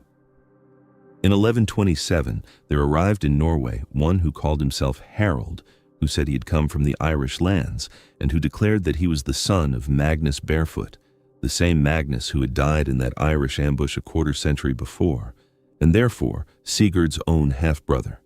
He was known as Harald Gilla. He had, the story went, been raised across the sea in the Gaelic West where Magnus had campaigned and died, and he had come to Norway to claim his blood. And the question of whether he was telling the truth was not an idle one. It went to the heart of everything. If he was truly the son of Magnus, he was of the royal line, and by the custom of that Norway, where kingship was shared among the sons of a king, legitimate or not, he had a claim on the realm that could not be waved away. So Sigurd, mad Sigurd, in one of the acts that shows the strange logic still running beneath his disorder, subjected the claimant to the oldest test the age possessed. He forced Harold to undergo the trial by ordeal. 9 plowshares were heated in the fire until they glowed, laid out in a row across the ground, and Harold was made to walk across them barefoot, his flesh against the burning iron, on the belief, deep and ancient and half-Christian, that God would protect the man whose claim was true and would let the liar burn. It was a spectacle out of the older world, the world before the crusade, the world of judgment left to heaven in red and blistered skin. And Harold walked the 9 glowing plowshares, and Harold survived. Whatever we make of it now, and we can make of it whatever we like across such a distance, the result in that hall was unambiguous. The iron had judged. Harold was who he said he was, and so by 1130, in the last shadow of his life, Sigurd came to an arrangement. He formally recognized Harald Gille as kin, as the brother the ordeal had proven him to be, and he agreed to a division of the inheritance. Harald would have his share of the kingdom, but Sigurd's own son, the young Magnus, was designated co-heir alongside him, the foolish one and the cruel one, the two men Sigurd had weighed and found wanting, bound together now in the succession he was leaving behind. It was a settlement of the kind that had held Norway together before. Two claimants, one realm, a sharing that depended entirely on the goodwill of both. It had worked once between Sigurd and Oystein, the warrior and the peace king, rubbing along in an uneasy joint rule that lasted through the whole of the 1110s, until death, not war, dissolved it. Sigurd had every reason to hope it might work again. It was the only model he had. He died on the 26th of March, in the year 1130. He had reigned in name since 1103, since he was a boy of 14, one of 3 sons dividing a dead father's crown. He had reigned for 27 years, and for the last of them he had been, by his own honest reckoning, a crazy king. He was 41 years old, or near it. The red hair had gone, we may assume, to gray or white. The gravity that had marked him even as a boy, the taciturn seriousness the sagas noticed in the 17-year-old who cleared Bergen Harbor, had curdled into something else entirely, something the age had no word for, and we have too many. He was buried, and the one great deed that had defined his whole existence, the deed that had given his restless youth its purpose, was now complete and behind him, and could do nothing more for him. He had been the boy who needed a great deed. He had become the old man defined entirely by it, unable to transcend it, unable to escape it, unable to be anything after it except the man who had done it once and then come home to break apart. And the settlement he had built, the fragile power sharing that was meant to carry the realm past his death, did not survive him by a season. Harald Gille repudiated it. The moment Sigurd was in the ground, the arrangement dissolved. The claimant who had walked the 9 plowshares and been welcomed as kin now moved against the son, and Magnus moved against him, and the sharing that had been the whole point of the ordeal and the recognition collapsed into exactly the thing it had been meant to prevent. Norway went to war with itself. Not a brief war, not a single clean succession settled in a battle or two, but the beginning of a long unraveling, an era of civil strife that would run on and off in blood and betrayal and the mutilation of rivals and the raising of pretenders for the better part of a century. The realm that Oystein had built, and that had held together through Sigurd's madness because it was strong enough to endure a broken king, that realm now tore itself apart over who should hold it next. This is the Crusade's last casualty, and its most indirect. Sigurd's decline emptied out the center of the kingdom. His death removed even the broken authority he had still somehow represented. And into the vacuum stepped the 2 claimants he had named and mistrusted, and the century of war they began was, in the long chain of consequence, one of the things the Crusade had set in motion. Not directly, not intentionally. But the boy who sailed for Jerusalem in 1107 came home unable to rule, and the man who could not rule left behind a succession that no one could settle, and the succession that no one could settle drowned Norway in blood for generations. He could not have known, standing on the deck of his flagship as the 60 ships cleared the harbor, that the deed he was sailing toward would hollow him out so thoroughly that its final consequence would be the ruin of the peace his brother had built. He thought he was sailing toward glory. He was. The glory was real. And the glory cost him his mind, and the loss of his mind cost Norway its peace. What then did the dragon ships leave behind? The question is worth asking plainly, because it is easy to be dazzled by the voyage, the strait, the islands, the holy city, the emperor's table, and to lose sight of what actually remained when the spectacle had passed. The relic remained. The fragment of the true cross given by King Baldwin and the patriarch Ghibellin in the bargain, struck at Acre, carried home overland across Bulgaria and Hungary and the German forests, delivered at last to a church in Trondheim to be venerated as Sigurd had sworn it would be. That was the tangible thing, the physical residue of the whole enormous journey, a splinter of wood in a Norwegian church, a piece of the center of the world lodged in the far north, the promise kept. Whether it survived the centuries that followed, the wars and the reformations and the fires that consumed so many of medieval Norway's holy things, is another matter the record does not settle cleanly. Relics are fragile in the long run. But for a time at least, the cross was there, in Trondheim, exactly where Sigurd had said it would be, and men knelt before it, and it was the one durable proof that a king of Norway had gone to Jerusalem and come back with a piece of it. The men, mostly, did not remain. There is no evidence of a lasting Norse settler community planted in the Latin East, no colony of Bergen men putting down roots in the Frankish kingdom, no enduring Scandinavian presence in the Crusader states. Some of Sigurd's men had died, to weather, to disease, to the sieges, scattered along the whole length of that 4-year voyage from the North Sea to the shore at Aker. Some had come home with him, poorly resettled, the Crusaders of Snorri's telling who found no comfortable place in the Norway they returned to. And some had stayed on in the east, but not as settlers, as soldiers taking service in the Byzantine army, joining the Varangian Guard, the corps of northern warriors who had served the emperors of Constantinople for generations. There they disappear from our sight. They vanish into the anonymous mass of the Guard, into the service of Alexios and his successors, into a history that did not record their names any more than it recorded the names of the people they had killed on the Iberian coast and in the Balearics. They are lost. The sources that celebrate Sigurd have nothing to say about the men who did not come home and did not become legends. The silence swallows them exactly as it swallowed the Blahmen of the African shore, and the enslaved of Al-Andalus, and everyone else who fell outside the frame of a king's saga. And the memory remained, the strangest legacy of all, because the memory is not simple. In the saga tradition, Sigurd Jorsalfari is not a single thing. He is a hero of the faith, the king who did what no European monarch had done, who led a crusade in person and reached the holy city and won victories that the skalds sang for generations. And he is a warning, a cautionary figure, the man whose triumph consumed him, whose later years the sagas record with that unflinching honesty about the meat eaten in Lent and the eyes rolling in the head and the crazy king naming his own madness to his frightened subjects. The tradition holds both. It does not resolve them. Snorri Sturluson, writing his Heimskringla a full century after Sigurd's death, set the two Sigurds side by side deliberately, the splendor and the collapse, the boy who cleared the harbor and the broken man who could not govern his own mind, and left the contradiction standing, because the contradiction was the truth.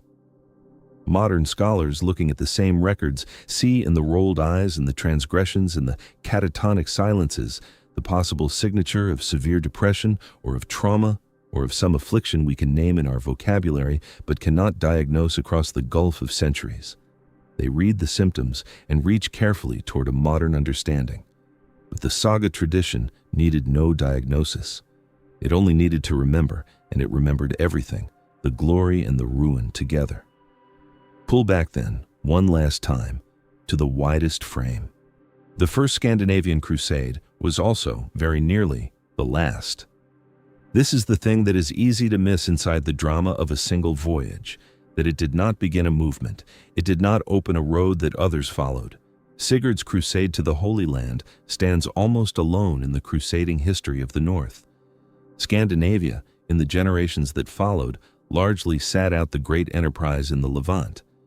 The kingdoms of the North did not send fleet after fleet to Jerusalem.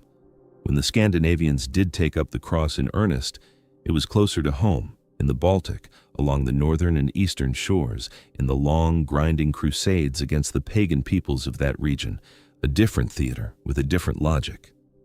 The road to Jerusalem, once Sigurd had sailed it, was not sailed again by the North in any comparable way. His voyage was singular. It was the exception, not the pattern, a single astonishing gesture that pointed the whole maritime power of the Viking inheritance southward toward the Christian center and was never repeated. And that is what makes the central image so unforgettable and so strange. 60 dragon-prowed longships riding at anchor in a harbor of the Holy Land. Clinker-built hulls, open to the sky, with no deck and no shelter, the same design that had carried the raiders of an earlier age to the monasteries of the West, now floating in the warm eastern water off Acre under a sun that no Norwegian ship had been built for, in the service of a faith that the men who built such ships had once existed to plunder. The carved beasts at the prows, made to terrify the coasts of Christendom, riding at rest in Christendom's own harbor. It is the most unlikely armada in the whole history of the Crusades. Nothing else quite resembles it. The Italian fleets that supplied the Crusader states were merchant navies, built for the Mediterranean, at home in those waters. Sigurd's ships were something out of a different world entirely, a fading echo of the Viking Age's astonishing maritime reach, repurposed, in the one great gesture of one restless king, for the new ideology of a Europe that was becoming Christendom. They were the old thing pressed into the service of the new. They were the last long arm of the north, stretched all the way to Jerusalem and then withdrawn, and never stretched so far again. He gave them away, in the end, handed all 60 to the emperor in Constantinople, and walked home over land. So there's no wreck to find, no timber to raise from a Norwegian fjord, no hull preserved in the mud with a dragon's head still on it. The ships passed into Byzantine service and were used and unmade and forgotten the way ships are. What survives is the image and the cost. The image of the impossible fleet in the eastern harbor, and the cost carried in the body and the mind of the boy who sailed it, the grave, red-haired king who needed a deed larger than himself, who found it, who accomplished it entirely, and who came home to discover that the deed had used him up. He had gone to the center of the world. He had been received by kings and emperors. He had knelt at the sepulchre and bathed in the Jordan and watched the fire burn on the water. And it was not enough to save him, and it was too much for him to carry, and he spent the last years of his life a crazy king, lucid enough to know it and to say so, and to weigh what would come after and find it worse. A boy sailed south with 60 ships and a splinter of the cross to bring home. He reached Jerusalem. He was received as no king of the north had ever been. And he came back to a country that had learned to live without him, and he could not learn to live in it, and the mind that had held through every storm and siege gave way at last in the quiet. The ships were given to an emperor, and vanished. The relic was laid in a Trondheim church, and in time was lost. The men who stayed dissolved into the guard of a foreign city. And the king himself, having done the one great thing, sat in his hall, in the failing light of his reason, aware, and told his people the truth about what he had become. The dragon ships had gone all the way to the Holy Land and back. The man had not made it home.